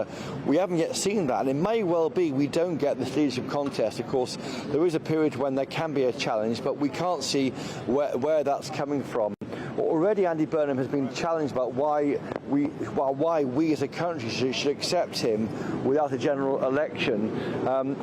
Back in 2022, he said there should be an election during one of the Tory dramas over their leadership. He was asked that moments ago, and according to the Telegraph website, said this: "I think you're jumping several hurdles there. My priority today is to be sworn in as the Mayor," he meant as the MP for Makerfield, and it's been very kind of sad today for me leaving Greater Manchester Manchester. So already he's being asked, if you're going to be Prime Minister, why? Why are you being crowned? Why are you being given this job without any form of a democracy? Not even an election of your own members or MPs or the wider British public. That is a question, I think, he's going to be asked more and more until he explains what he's doing and why he wants to be the Prime Minister. We heard from Richard Hermer, of course, close friend of the Prime Minister, Sir Keir Starmer, earlier, telling us that he thinks there'll be enough there, it'll be fine to try and work out over a period, we'll work out what he stands for. But frankly, we're not seeing it yet, and it's a bit presumptuous, I think, to assume that the whole country accepts this individual when he's only just been sworn in as an MP moments ago. Note who flanked Andy Burnham as he walked in, and there was two 2024 intake MPs. Jo Platt, who actually was an MP beforehand as well, but was out for the Boris years in Parliament. She is the MP for Lee, which of course Andy Burnham represented in his previous incarnation as a Member of Parliament. And then on his other side was Annalise Midgley. Now, she's a new intake MP for Knowsley in 2024, and the Secretary of the Trade Union Group of Labour MPs. So interesting choices there. Two relatively new young female MPs. Yeah, this is on the female. I think that's why. But also trade union connections, northern connections, quite a lot of symbolism there. Well, that's right. Annalise Midgley was one of the two MPs who ran his campaign in the Makerfield by-election, the other being Louise Haigh, of course, who lost her job over that issue of a conviction that was made public, and then she lost her job as Transport Secretary. So, yeah, he's been bookended there by those two MPs there from the 2024 intake, one of whom ran his campaign in Makerfield. But why he's doing that, I think, is to show the 2024 intake, of whom the party is about two-thirds elected in 2024, that he wants to meet them, understand them. Again, our viewers don't know Andy Burnham very well, but nor do a lot of the backbenchers in the Labour Party, because, of course, he hasn't been around Westminster. Their leader was Keir Starmer, now it's someone else. So if he wants to try and ensure he is their leader, he's got to do a lot of glad-handing in coming days and meeting them. We'll be seeing on GBNews shortly him being hailed as the coming leader, the coming King of the North, as you like, when he's welcomed in a mass rally in Westminster Hall, and we'll bring you those pictures as soon as we get them at GBNews. But this is extraordinary times. Again, this party has found a new leader, it seems. Or there any form of democratic process, that could all change. We could see Yvette Cooper, Angela Rayner, Al Carnes, someone else standing to try and create that debate, create that moment to understand what Andy Burnham stands for. But we haven't had it yet. It didn't happen with Gordon Brown in 2007. I think he was a worse Prime Minister for that. His ideas were not tested in public, and they should have been. Theresa May didn't do it either. She was a very poor candidate at general elections. I think that's what Labour need. It may not happen. What I do think, though, is this party, when polling starts to be taken on Andy Burnham as leader, will get a boost in the polls, and that may well mean they go ahead and reform, and that could lead them going towards, well, why not have a general election in short order? OK, Christopher Hope, thank you very much indeed for now. We're going to go and speak to our chief political correspondent, Catherine Forster, now. Catherine, what have you got for us? Yes, well, good afternoon. I am joined on College Green by the Blue Labour MP, Jonathan Hinder, and we will come to Andy Burnham in just a moment. But first of all, the Prime Minister really quite upset in that speech. You have said today you've been making a speech about the future of the Labour Party and the future of England. You've said that he didn't understand what the problem was. What do you think the problem is, and why is it that the Prime Minister has gone? So, yeah, I think the tipping point for me was that speech after the local elections where he talked about freedom of movement for younger people. He talked about, subject to a public interest test, we're going to take Scunthorpe into public ownership, the steelworks there. And I just thought the kind of incrementalism, the language that he used just suggested he didn't quite get that people are crying out for leadership. This is a discontented country which needs strong leadership, a clear vision about where we're going.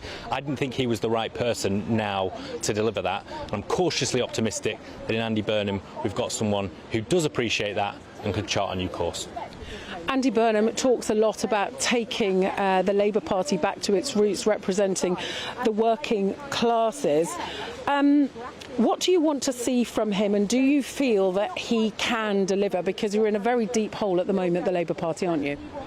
Well, I think the fact that he's saying that does speak well of his political instincts. I think he really understands the Labour Party has drifted away from the people we're supposed to represent. We cannot continue to call ourselves the Labour Party if we're going to represent the professional managerial classes of the home counties. We have to represent places like Wigan, where he's now representing. And I think the fact that he is representing such a constituency, which with any other Labour candidate would have gone to reform, is really testament to the fact that he is going to have those voices in his mind, those northern working class voices who want to vote Labour but feel like we've drifted away from them. It's his job to reconnect us to those people, and he's got to show it now by understanding the issues they've been bringing up with us. People will say, though, won't they, that he doesn't have a mandate. He got the votes of 25,000 people in Makerfield, but it looks like he could be PM in 3 weeks. I mean, that's a problem, isn't it? And should there therefore be a general election? He called for a general election when Rishi Sunak came in, for example. I think we live in a parliamentary democracy, and it's clear that the MPs of the governing party, we've obviously got a big majority, have decided that we want a different leader in Parliament. So I think that's entirely legitimate. I don't think we're going to be heading towards a general election, but I do think that we've got to see over the next 100 days that there is a reckoning with the things that people have been saying to us. We're showing them that we are going to deliver that change faster than it has so far been delivered. Reindustrialisation and looking after people in these left behind areas of the country needs cheap electricity, something that many people would say Ed Miliband's drive to net zero is hampering. Who would you like to see as Chancellor, and do you admit that there is a conflict there? Sharon Graham of Unite certainly thinks it's a problem.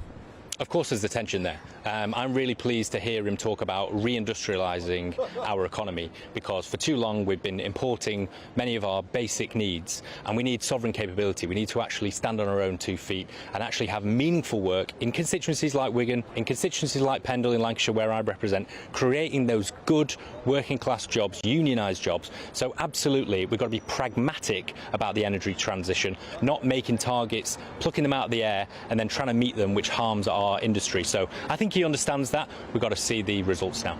And just finally, you said that the working class think that the Labour Party despises them. Are you hopeful that that's going to change now under Andy Burnham?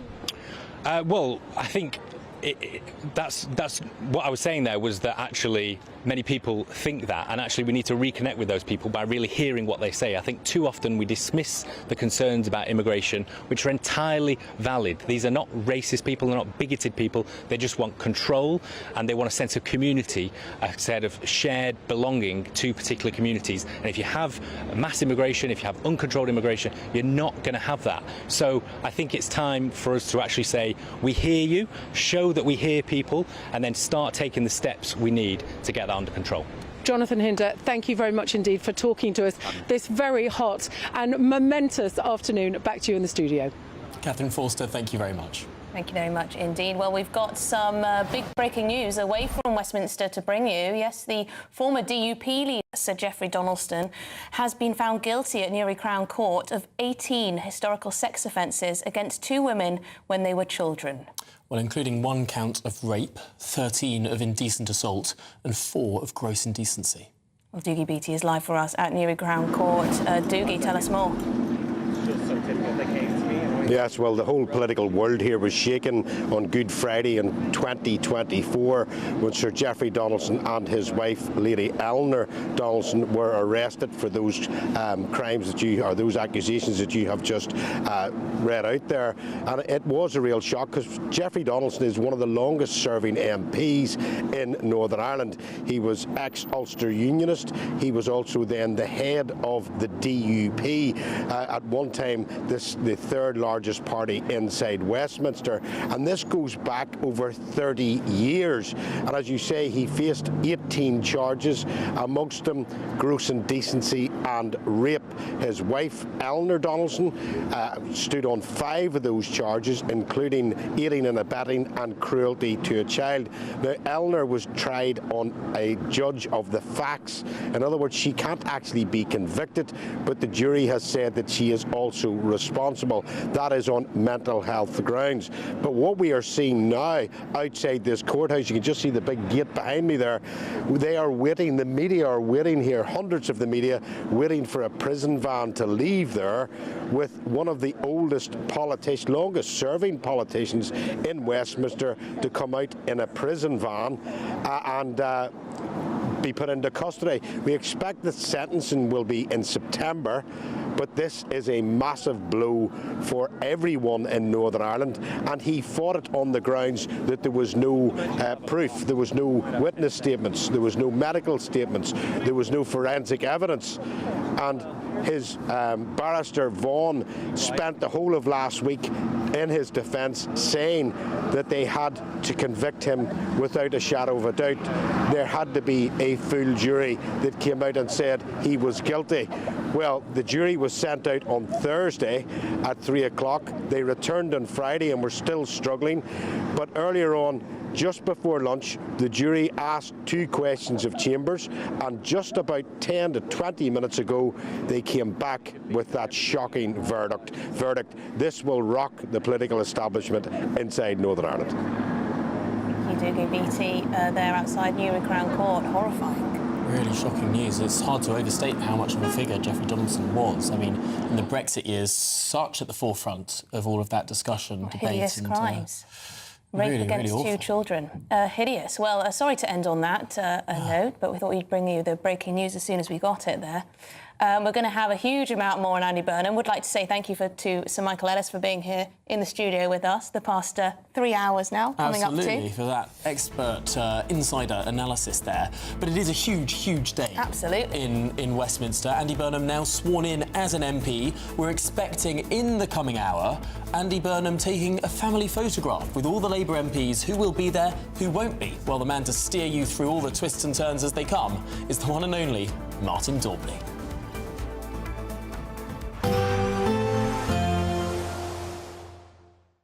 Expect warm spells with the odd rude interruption. Box Boilers sponsors the weather on GB News. Hello, welcome to your latest weather update from the Met Office here on GB News. Earlier today, the Met Office upgraded the extreme heat warning for later this week to red. So that's for Wednesday and Thursday. We now have a red warning covering parts of the Midlands, southern England into southeast Wales, as well as the broader amber warning area. A real risk to people's health with the kind of numbers that we're talking about. It's not just about the temperatures. The humidity is also going to be building. Not completely dry and sunny everywhere today. We've got a few heavy, even thundery showers breaking out across the southwest and working their way across central and eastern England. Very hit and miss. And it's not hot everywhere.